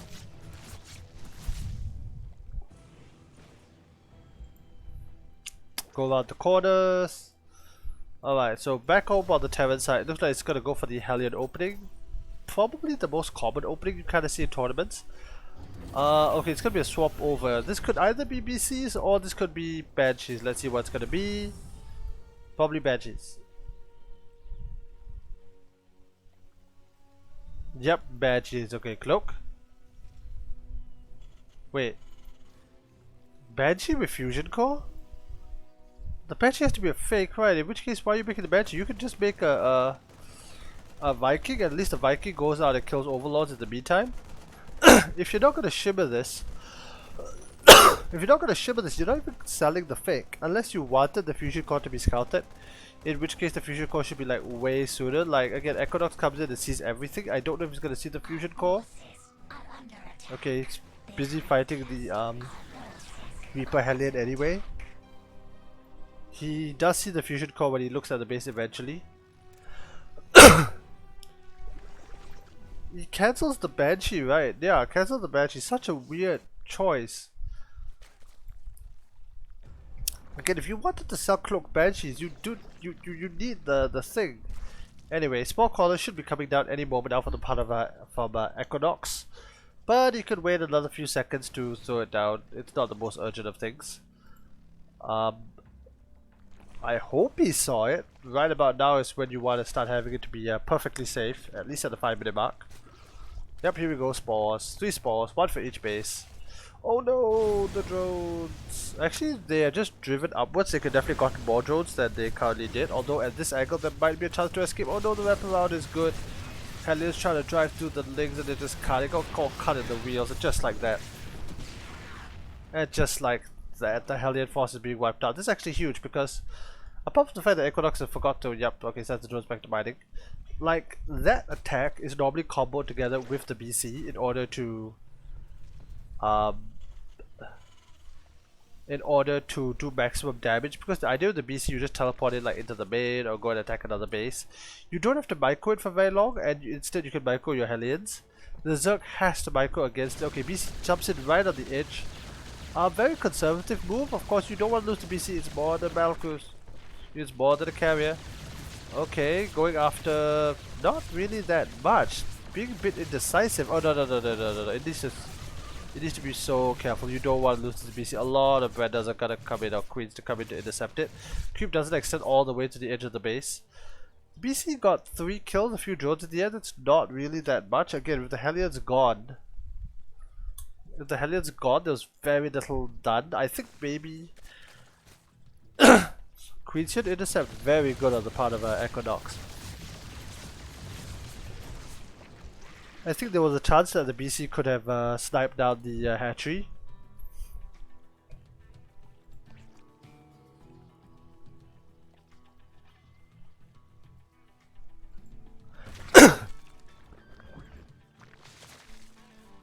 Okay, Spire coming up on the part of EquinOx. Alright. Let's go back. Let's take a look. So it's going to be back on the part of Avilo, which is very Avilo-esque. Again, is this the real Avilo? Because mech was kind of his go-to playstyle, especially this kind of turtle mech. I don't think he built battle mech. Has EquinOx scouted this? He has not. He should have an overseer to take a look around. Link spotters are being deployed. I don't know.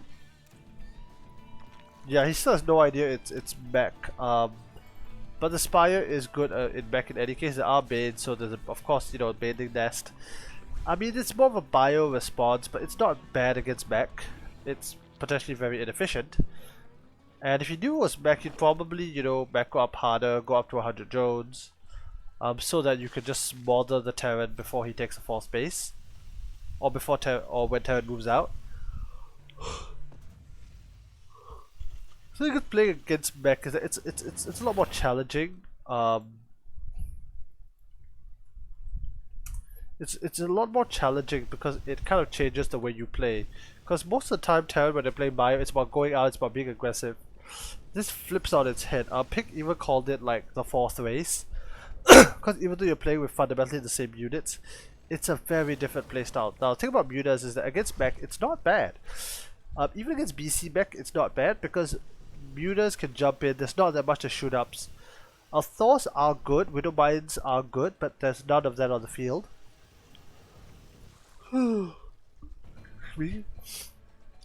Okay, so it looks like it's going to be a Muta game on the of 95 drones. Man, did he scout it? No, he still has, no. EquinOx still has no idea that this is mech. Okay, the Muta's going to crash into a BC. At least neither, I mean, it's kind of a neutral trade, right? Because neither side knew about the other coming in this direction. I think it's better for Avilo because he's actually going to be able to get up. Yeah, he already has missile turrets in position. Whereas if the Mutas come in, they can just completely blindside you. Oh dear, EquinOx made a mistake. There's no spore calls here. He's going to lose a couple of drones. Okay, Yamato 1 queen, Yamato 2nd queen, and teleport out. So here's the thing, in that entire trade, he lost nothing at all, whereas EquinOx lost a muta and a queen at least. Also a couple of drones, so these are very efficient trades. It does require a lot of micro though. But it seems like these are players that know how to micro. Then it becomes very dangerous because if Mech is able to max out, get good upgrades like 2-2, and start pushing out, there's a lot Zerg needs to do in order to counter it.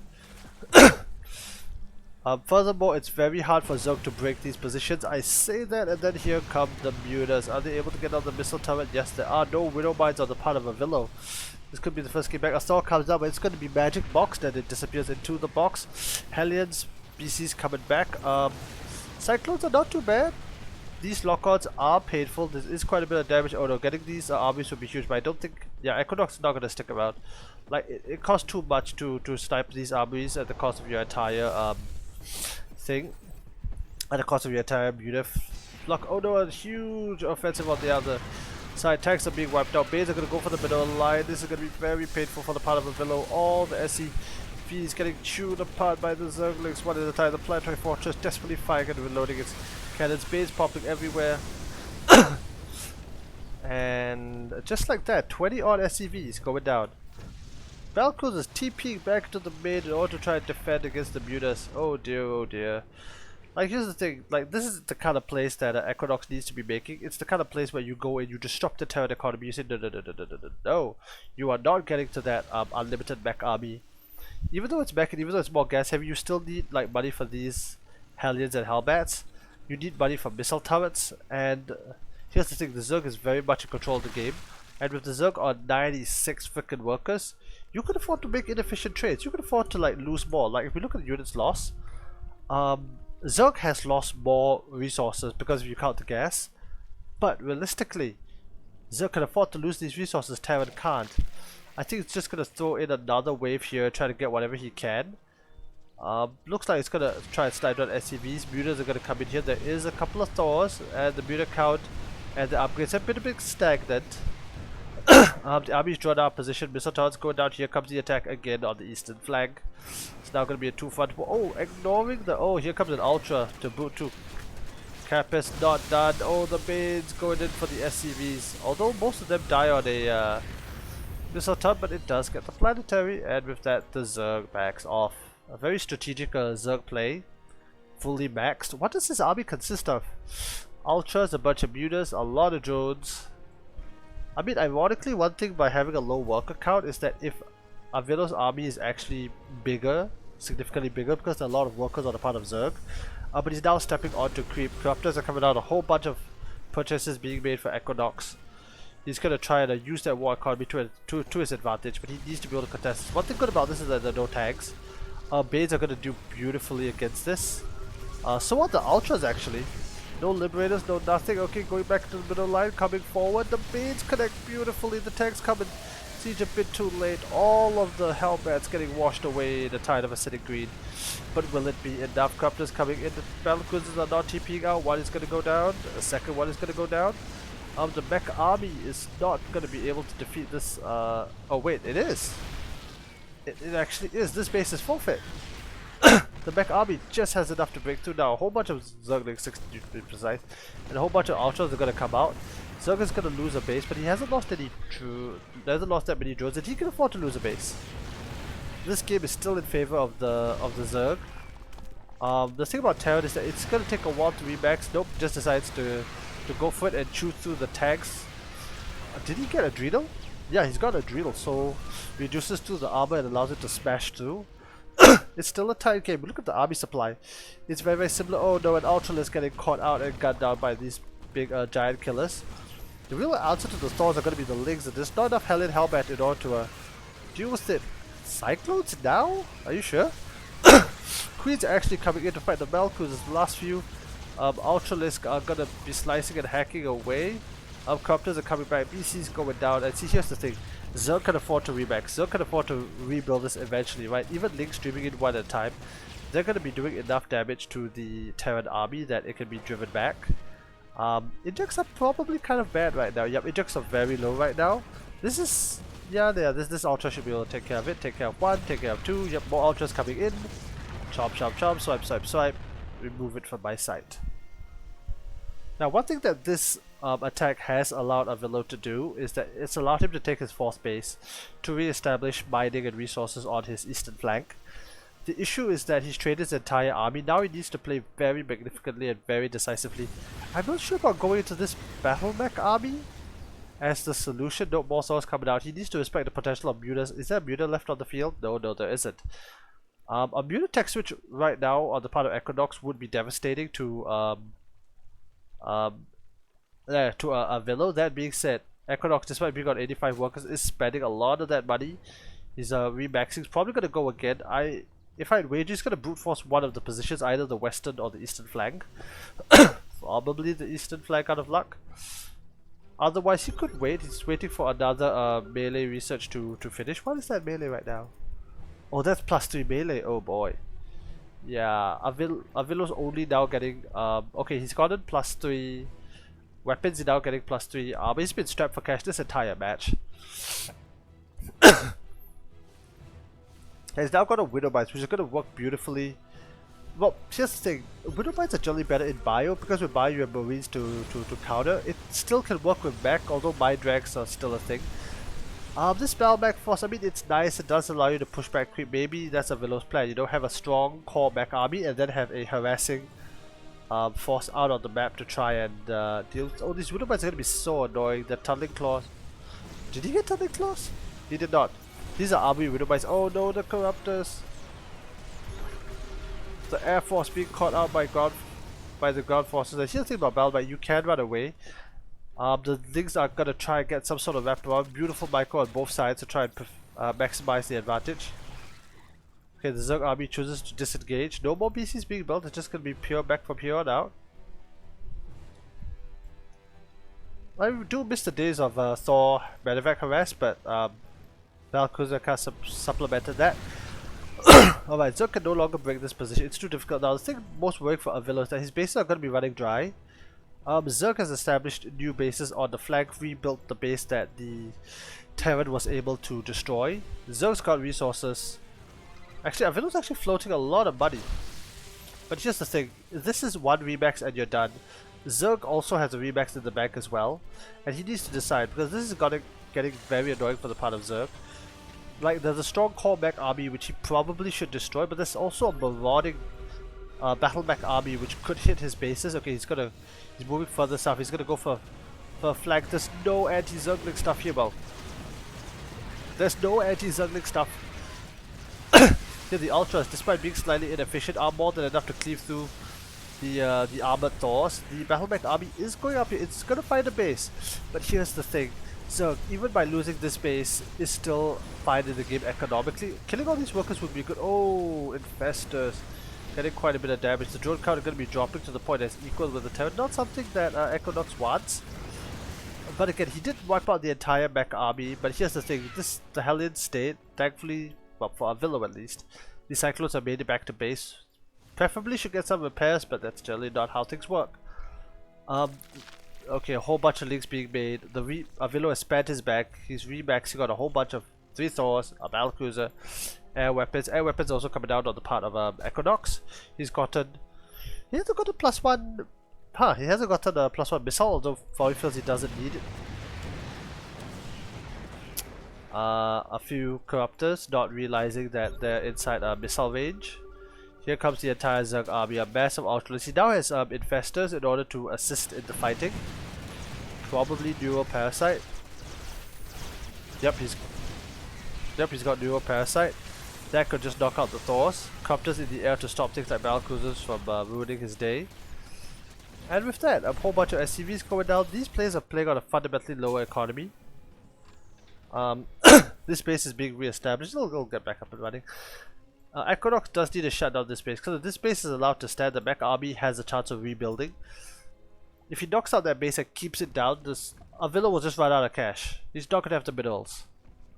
Or the gas. I don't think Ravens will be very helpful, because Ultralisk by their nature has so much armor. Oh no, this is quite a kill zone. They do take out a few Widow Mines, but this is just too much. Okay. Dual parasite, yep, dual parasiting 2 Thors, 1/3 of its firepower being turned on itself, half its firepower being turned on itself. The battle cruiser is here, but there is the air force in the air. Okay, the infestors being forced into a retreat. They've got nothing left to buffer. An expensive trade for both sides, but that's the thing. EquinOx, he spent his bag, that was his remax. He's got one more army on the way that he's ordered. After that, he won't be able to max out. Avilo is also probably going to be able to replenish his losses simply because he took less. And he needs to decide, you know, you can take out this base, it's less well defended, but it's got less resources. You could go, I can't imagine a way to go for the main, to be honest. You could Nidus your way in there, but again, more complicated moves. Drone count is still on 70. EquinOx not really replenishing the drones that was lost in the attack. Small quarters coming down, anything to just buy time. No Brood Lords though. 7 infestors on the way. Okay, so oh, I like this. A link run by non-committed, kill a few SCVs, kill a few things. Maybe get some Widow Mines. They're gonna go real fast. Oh, actually gets both Widow Mines. Oh, tries to go after it.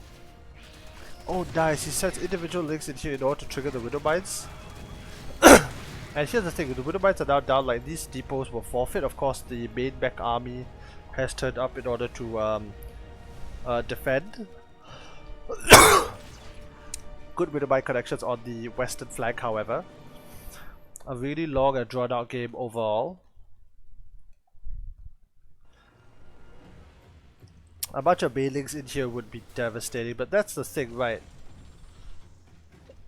This is the most dangerous part. Okay, so EquinOx is going to go for the Nidus strategy. It's basically he's going to send an overseer into the main Nidus. The idea is that if you hit somewhere and you draw the main Terran army somewhere else, you can destroy Terran production. And if the Terran can't win the game with the army he's got, he's lost the game. The issue that what are the units lost at this point? Okay. EquinOx has lost significantly more. If it comes down to a perfect split map scenario, if Avilo is able to take this base and mine it out, he will eventually starve EquinOx out of resources, right? Oh, a lot of drones gonna be roasted. Could be roasted. Are they gonna be roasted? No, the hell is actually.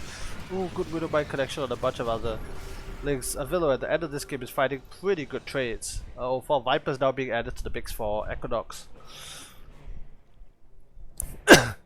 But again, as I was saying, in a split map scenario, Avilo's gonna have the advantage. However, if EquinOx is able to mine out this base and this base, and just suck up more resources from the map, from the planet or the plains of Jagannatha, he's going to be able to just starve him out via attrition. Because the thing in Starcraft 2 is that once you buy the minerals, they're gone. They're gone, they're gone, they're gone. They'll get reset when you reset the game, but you need to have a victor then. Okay, so links are going to go into one of the Nidus worms. You have 3 because when you send in like the overseer bracket eventually, you want all 3 to pop so that the enemy, so at least one Nidus worm is going to pop. Oh boy, Avilo's actually going to come. He's actually sacrificing SCVs. Oh no, it's actually going to try and mine here. Okay, so triple Nidus worm going down. The entire army is all the way on the left. The BCs probably will need to teleport home, because if EquinOx can get on top of this production, knock it out, take a good fight, Avilo loses the game. So a quasi base trade, because all these links are gonna get hit. Not that many. Yep, here we go. The BCs are gonna teleport home, and that does. It's actually good for Avilo, I feel, because EquinOx always had a Cropter flocked in order to deal with the BCs. The BCs being at home doesn't really help him, because there's nothing in the air anymore here. Oh, EquinOx, he's gonna go for a massive surround. Okay, Avilo senses the chance of a surround, scans just to see where the enemy army is. The links are still causing problems in the main. Oh, here comes the engagement. No Neo Parasites. Okay, Neo Parasites coming down. The Ultras are chewing their way through. The Thors are actually holding the line. Oh, he gets the siege tank too. Avilo's army is wiped out. It's gone. It's all gone. The only parts of Avilo's army left are the ones that Nameless, well, that EquinOx has. Oh, Avilo plummeting in supply. Okay, but he does have a remax still. He has a bank. He's got 1 shot to try and do this. The BCs are still a factor in this, although once you bring in your corruptors, that's a moot point. Yep, this is kind of the last remax. You see his middles dropping very heavily. EquinOx now still having that income advantage from having these outlying bases on equal work count, which is something really weird to see. EquinOx doesn't actually have enough money to remax. Okay, here come the corruptors, the BCs. Oh, Neuroparasite on the Malkus. Yamato's going down, teleports being wasted just so that when yeah, this is so here's the thing, if you teleport now, it's still gonna be on cooldown, as you can see down here. And as a result, these BCs are all gonna go down. This was the last remax. Avilo is not gonna be able to remax. He'll probably be able to remax halfway, 150-ish supply, and then run out of cash.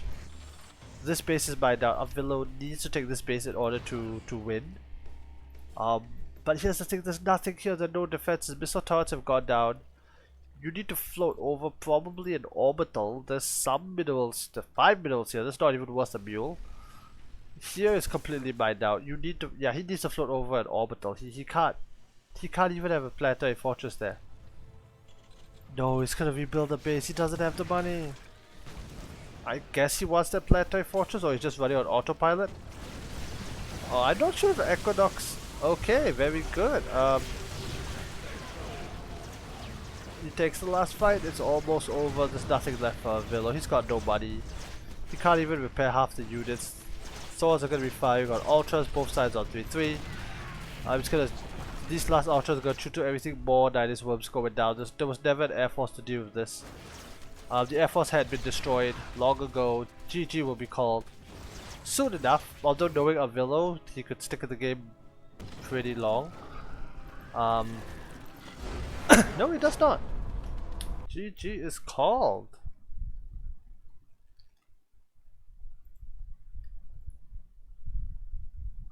Alright, so that was actually a pretty good mech game, all things considered. Don't know if that was the real Avilo, but it doesn't really matter. Alright, so time to go to the final game of the evening.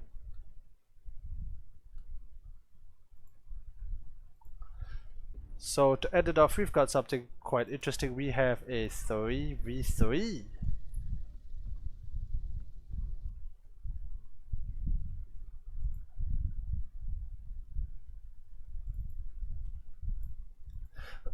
I always try to save the best for last.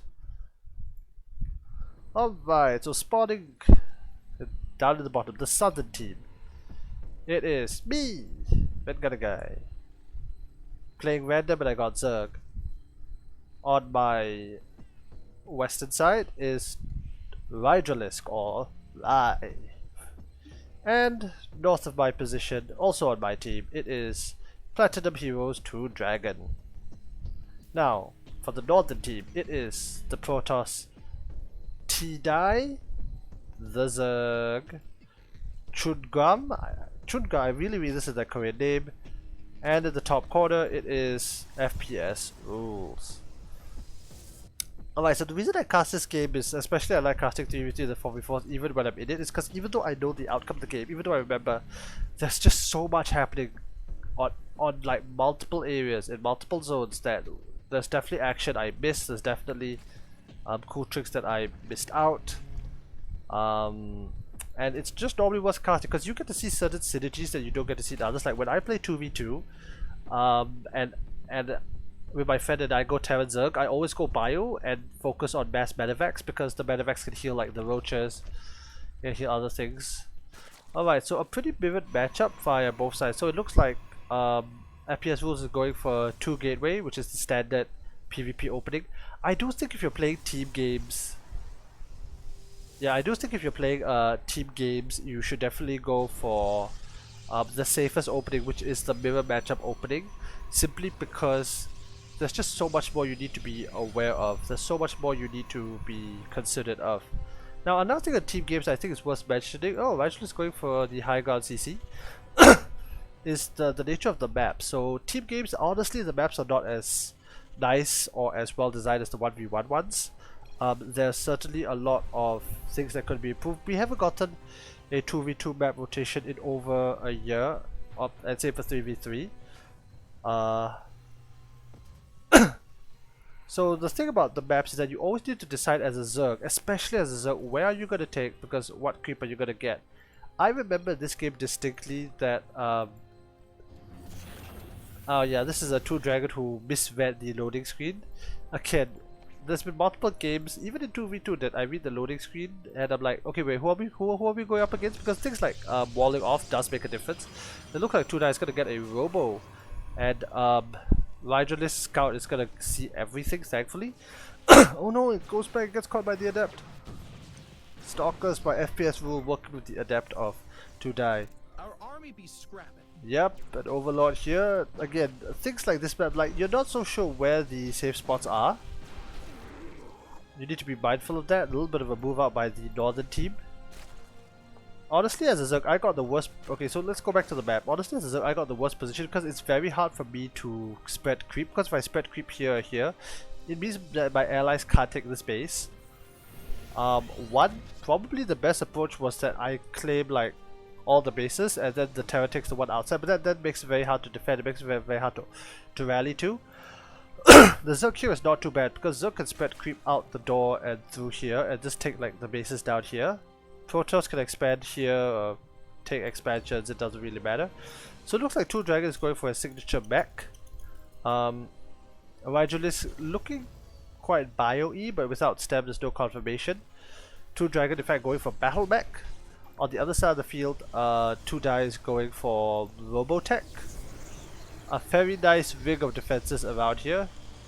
FPS is going for nothing really much. Okay, FPS it looks like probably the weaker player of the bunch. Because there was no reason to take your expansion so late. Even when you're playing this defensive, you could get your expansion down way earlier. Some Hellions poking in. Yep, this other team just poking a little bit as we saw in the chat. Oh, speed a bit late. A very good trade on the part of ToonGragon. Take out a whole bunch of links. Cyclone coming in. Actually with this Cyclone, he could slowly like poke and contest this army, although I don't know if he wants to. ToonGragon actually warping in a bunch of units here, but you might as well throw down a gateway if you're gonna do this, honestly. Skirmishing coming down. Oh, I'm losing. Okay, so that was almost certainly losing high ground vision up on the ramp. Not being able to see up, so the units will try to figure out what they should do. A Dark Shrine coming down on the part of fpsRules. Something to note is that the Zerg hasn't actually expanded, which he definitely should. He's got an additional hatchery, so this smells like an offensive. A lot of units on the front line for the Terran side. Oh, a Cyclone caught out, good force fields. There is a bunker which should help the line hold. Colossus blasting away, the bunker has fallen, Lings are getting all over. Lings from choogran are getting on ToonGragon. Red gotta guide me, pulling the queens in order to try and do what I can. The hallucination Colossus gets knocked out again, but no warp prism, no reinforcements. If TIIIDIe just had their warp prism, is this their first game for Brood War or something? Okay, like this army, yeah, forcing a recall. Oh man, it'd be really nice to get the Immortal, but the recall a bit too far back for Rye and ToonGragon to be able to snipe. A whole bunch of links coming out. Players, in generally speaking, spending their money. The northern team doing a little bit worse.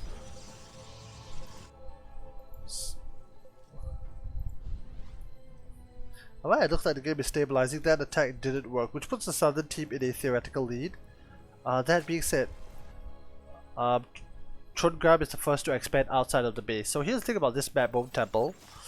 Again, a lot of the 3v3, 4v4 maps have very different layouts and very different playstyles. This is that you have an easy natural expansion in your base for you to take. Very safe. But after that you have to expand outwards here, which is much more open to attack from other sides. Now we got a DT's a bit of trouble, but again, you're playing against Terror, the scans coming down. A lot of the infrastructure that TIIIDIe has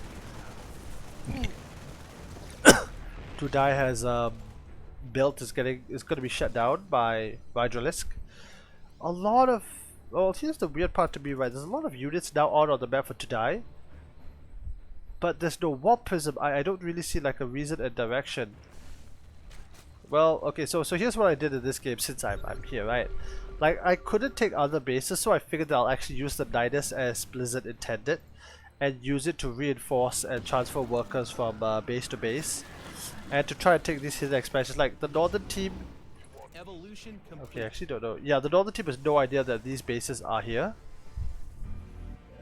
and I try to keep it that way. And try, you know, just suck up minerals from the map, because I didn't feel I could take these expansions. Or rather, it'd be better for my Terran ally too. I don't know why he hasn't expanded either, to be honest. Scan going down, a bit unnecessary given that you have the floating barracks here. Maybe just want to kill that a bit faster. Oh man, the Zerglings, they found my base. I need to pull an evacuation. Okay, I try and get Links out here, try and defend. There's just not enough Links, even with Queen support. There's just way too many Zerglings. I didn't realize it at the time. Another skirmish coming down here. The Battleback army getting actually quite a few good shots. The force field's completely whiffing. And the Battleback army actually being able to force the Terran, the Protoss into retreat. Oh, getting a sentry would be nice. In the meantime, this base is effectively forfeit. Roaches are coming out attempting to hold the line, but it's just not going to be enough. All these drones are being died. A few evacuating back into the line. The 9 is only 2 drones escaping from what was a full middle line. But at the same time, a drop on the part of RyeDraLisk is putting the hurt on the Zerg players. Like, well, you're gonna do that, are you? A single drop able to kill quite a few of the Zerg. Let's see. Units lost. Okay, so it looks like, yeah, there's both Zergs, me and ToonGragon are hurting a lot. The drop doing a lot of damage. Otherwise, between the Protosses and the Terrans, it seems somewhat even and balanced. Nice worm going down for me. Gonna put more hurt on the Zerg. Since he, after all, just killed my Expo. A lot of lava down here. Okay, anything else happening on the mini-map? Not really. Okay, looks like Protoss is trying to find, is going after another base. So Zerg getting hit from both sides. Natural getting hit, a massive Terran push, the third base is almost certainly going to go down. Roaches are all the way up in the main and it's going to be able to do a lot of damage. Okay, the Protosses, however, have gotten a counter sandwich on the part of the Terrans. Medevacs are going to fly out one way, and thankfully, and here's the thing, because the Stalkers were firing on the Battleback, they were not firing on the Medevacs. Proper focus fire from FPS and TIIIIDIe could have absolutely taken out the entire Terran bio army, but that's just not what happened. In the meantime though, okay, I decide to bug out. It's like, yeah, I've done enough damage. I've sniped off Evo chambers. We've killed more drones. Yep, 37 drones on the part of the Zerg going down. The Terran armies have pulled back to kind of, you know, regroup and regather. ToonGragon is still not expanded at all. Instead he's gonna lift his I thought he's gonna lift his CC. Never mind. Protoss is now moving out. Zerg has effectively been knocked out of the game. He could call his way back given time, but the real question is how the Protoss and the the Zerg is actually going to pull his forces together. Rye is fighting alone against a triple pronged attack. Okay, a double pronged attack by TIIIDIe and ToonGragon. Good splitting on the part. Now 2 dragons here to reinforce, but Battleback isn't really supposed to stand and fight. They're not. Okay, so the Bio and the Battleback are going to back off. Got squished. Squish by Protoss too. Hallucinated for like again, TIIIDIe actually knows what he's doing. fpsRules significantly less so. fpsRules mostly making a bunch of Stalker Dark Templar. The Zerg is really hard to say because the Zerg has just been screwed over all game long. I think by me doing this. You know, get the spawning pool, but forced back by that. Another skirmish in the middle of the map. The Battleback army taking on storms on the Battleback army. But fpsRules actually caught somewhat out of position. Oh man, I think ToonGragon definitely could have gone in and done a lot more damage to this Protoss army, but you know, storms are something that you never want to count out. Overseers on the part of ToonGragon going and snarking around the map, seeing what's up. I don't like, to be perfectly honest for the Zerg, I don't like the Spire transition. Maybe if that was his plan all along, then maybe, but it's just so late. And he doesn't have the eco for it anymore. He's got a lot of gas, which is something, but he's got no minerals, and unless his allies transfer minerals, it's gonna be like a huge problem. I'm still going for things like this is kind of hilarious, like fpsRules and myself and another guy, we've taken expansions like within view of each other, and neither side knows about it at this exact moment. A few roaches coming down, gonna be harassing here. ToonGragon moving up. Oh, it's gonna hit the Zerg again. This base is dead. Like, Zerg can't do anything about it. If you send his mutas in, they just die. The Protoss is not there to protect his ally. The Roaches actually are gonna be able to snipe the Forge and then just get back in the die. Just try to be as annoying as possible. Okay, RyeDraLisk army is moving up along the north side. The Belbeck army is actually standing strong. Oh no, there goes the bulk of the Zerg army. How much army does the Zerg have? The Zerg has no army left. The Zerg's army is literally 2 overseers. That's it. The Zerg has no army left. Literally no army left. I don't count the Queen. Okay, that being said, the Protoss armies are still pretty scary. TIIIDIe and fpsRules are now floating a lot of minerals. If they had gone into a Stargate transition, this could be very problematic. RyeDraLisk, however, is now going to clash against this army, but he can't stand. This is TIIIDIe defending FPS's expansion. Oh dear, no. Oh dear, the Vikings from RyeDraLisk is actually taking out the Colossus. ToonGragon in the meantime launching attack. Oh no, all the High Templars on the power FPS rules. That being said, RyeDraLisk did lose a lot of his army.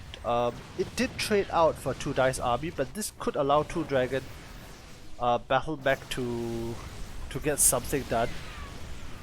His High Ground Wall blocked his Colossus from going up. Yeah, he has quite a weird High Ground Wall. But here's the thing, right, which is how mobile. Like, here's the thing: the Zerg is supposed to be the mobile one, but because the Zerg has lost just so many minerals, the Terran Battlemech and the Terran Bio just have supreme over the map. Only, like, this is the entire mobility. Like, the mobility of Protoss is limited by the speed of the High Templars and the speed of the speed of the High Templars and the speed of the Colossus. In the meantime, when Guy is getting wrecked by DTs, so the sneaky boys, Roaches being able to get in. This base is forfeit again. fpsRules taking the base here, defending it quite well with DTs. Another run by against RyeDraLisk. There was nothing here to defend. He's been on the offense so long that he's now getting offended. Offended. But in the meantime, the Battleback army is actually, with a few scans, is actually going to clean up this entire corner. Could get a pretty expensive trade. How many SCVs went down? Oh, roughly 20 SCVs on the part of RyeDraLisk getting caught out. A chunk of Toon's Battleback army also getting caught out, but he's now going to engage against TIIIDIe. Ooh, and Immortal getting caught out. ToonGragon staying on pure Battleback. Okay, not able to contest that position. Another Nidus Worm going down thanks to a scan by one of his Terran allies. This is the kind of bullshit that you can throw when you're playing team games. Another Zergling run by takes out a whole bunch of mules and is going to go after the other expansion. However, RyeDraLisk, the main force of RyeDraLisk is here. We have a Battleback army chasing a... Wait, did it? Oh my gosh, TIIIDIe doesn't have charge so late into this game. 2 battles happening, one between the Battleback and the Protoss here, another between a Zerg harassing force, as well as a Muta DT force. Okay, ToonGragon collapsing upon Nexus. He gets the Nexus of TIIIDIe. TIIIDIe's trying to engage, but the charge was just so late. Both TIIIDIe and fpsRules are kind of clumping up. Here's the thing about the Battleback, especially on such a big map, which is that even with Blinkz, like, the Archons can't get any shots off. A lot of free damage. Only when ToonGragon stops, then anything's happening. Yep, Roaches eventually being cleaned up. The Battleback army trading very efficiently against the Protoss. But that being said, Protoss has more bases, I believe? No, maybe not, because the entire... Oh, here comes the Bio! Storms are really good though. Enough of the Bio split off, but here's the thing, the Protoss is so wounded, they're getting sandwiched. TIIIDIe is getting caught out by the combined Terran Biomech force and is forced into a retreat. This means that FPS has to defend his base basically alone, and if they drive up here, yep, ToonGragon's gonna drive up and wipe out the bases of FPS. The bases of fpsRules. The Bio army, is it gonna engage or is it gonna go and chase and go and knock out these bases?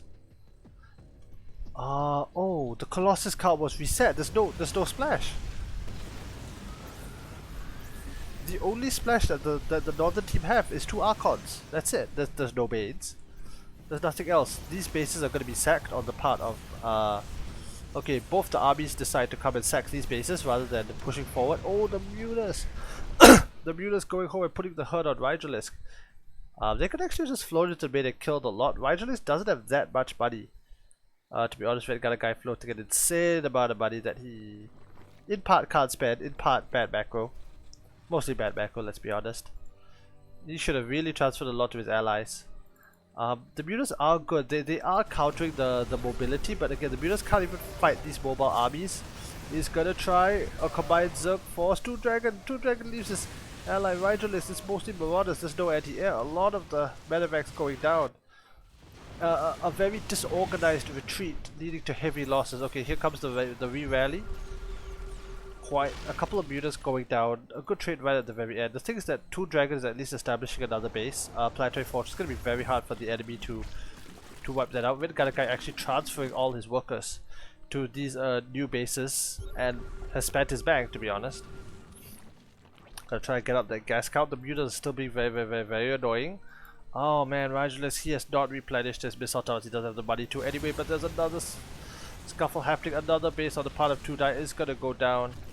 But so is all the workers on the part of then. Okay, the Bioforce at home is actually not enough maybe with these cyclones. Yep, okay, there's just enough with medevacs and cyclones to reinforce a base for a middle line. How many workers does RyeDraLisk have? 21, not that many. Ironically, Red got a guy with the highest worker count, the Zerg 70 plus workers. An action-packed game almost from start to finish. The Biosharking around, he needs more medevacs, but he doesn't have money for it. Doesn't have money, doesn't have gas. At this point, again, for our team in the south, the plan was more just like try and starve the enemy out. choogran has finally gotten his economy back and running to an extent. The main base has got 30 drones stacked on 8 mineral patches. There's not really much choice left. And here's the thing, like, the northern teams, they have to defend these expansions. ToonGragon has lost his barracks. If I'm not mistaken, he was floating out in the middle of the map. Red Gunner guy is happily mining, happily sending drones up from here. Oh no, the entire gigantic army is moving up. It's gonna wipe out these bases again. Let's see if Red Gunner guy actually evacuates on time. No, these spines are not remotely gonna be enough. And a combined Protoss army. Okay, a Zerg army does come and is gonna try and defend. ToonGragon's attack is gonna wipe out FPS's base up in the top. There's also a Muta flyby multi-prong fight 3 sides. The Zerg army is ultimately being annihilated. A lot of drones going down, but this base also falling. The Muta flock has circled around once the bio reaches. It's gonna go after and help with the cleanup of poor Red Gunner guy. But at the same time, the Protoss is pushing very deep. Oh, there are 20 workers stacked up on these middles, even with cannon battery. Does he have overcharge? Yeah, overcharge would have been pretty helpful, even if we just kept this cannon alive. So 2 bases for the southern team has been wiped out. 2 bases for the northern team has been wiped out. But think about this, is that the northern team's bases, they were far more critical. Oh no, the probes are still rallying to the middle lines. A lot of kills on the part of ToonGragon. But that being said, the Protoss army is now on a warpath. There is a bio army, a Terran bio army. Here, is this going to be the epic fight? No, RyeDraLisk decides to give up the position. Retreat, he says. No, he comes back and he re-rallies. His allies are nowhere near though. Storms are good. They're actually hitting his ally to a good extent. The Muta is getting stormed by the Protoss, but the Terran is just being forced further and further back. In the meantime, an attack by Red Gunner guy with the remnants of his forces, going to take out a few more Zerg bases. Oh, here comes ToonGragon, his biomech army circling back. The Mutas, they could do something, but they're very wounded, and all these cyclones, oh no. choogran a little bit indecisive, not joining the fight at the critical moment. No, he's flying away, he's all gonna get gunned down. If he just stood and fight, it would be a much better trade. The northern team would have still lost that fight. The army actually pulling away from his main base and going out into the open. The Muta's gonna try and find more damage, but no, the numbers have been so heavily thinned out. Their base is now destroyed by Red Gunner guy. They're doing their best, but again, with this battleback army, ToonGragon standing strong, highest supply of the, well, second highest supply of all 3 players. What does Red Gunner guy actually have? Oh yeah, Red Gunner guy's army is mostly in a Allies are Dynasty Swarm, not really contributing to the fight. ToonGragon, the real MVP of this 3v3. I mean, if we look at how this went, I mean, TIIIDIe and choogran had an idea of what they were doing. fpsRules less so. They've got no mining going on. This is kind of the final fight being sandwiched between the Bayou in the south and the returning battle mech. And again, this army is just dead because the cyclones are so fast that they're eventually going to be able to catch these stalkers around like corners like these. And they're going to chase them all the way back to the base. TIIIDIe warping in a fire round of cells, but they've got no money whatsoever. choogran is so desperate that, oh man, a single RyeDraLisk has found this base. This spine caller might actually finish up in time. Oh, but the zealots, they're out of position. They went to go and fight the RyeDraLisk. They kill it, but they've given up the base. TIIIDIe is getting wrecked. GG is called. Southern team wins. Alright. GG. Hoped you enjoyed the games. We are done for the evening. I'll put myself back in camera. Wrong button.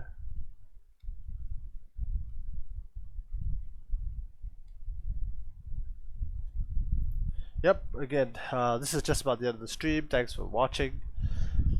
If you're watching this video on YouTube, do submit more replays. Do tune in next time. If not for me, for the Zigling.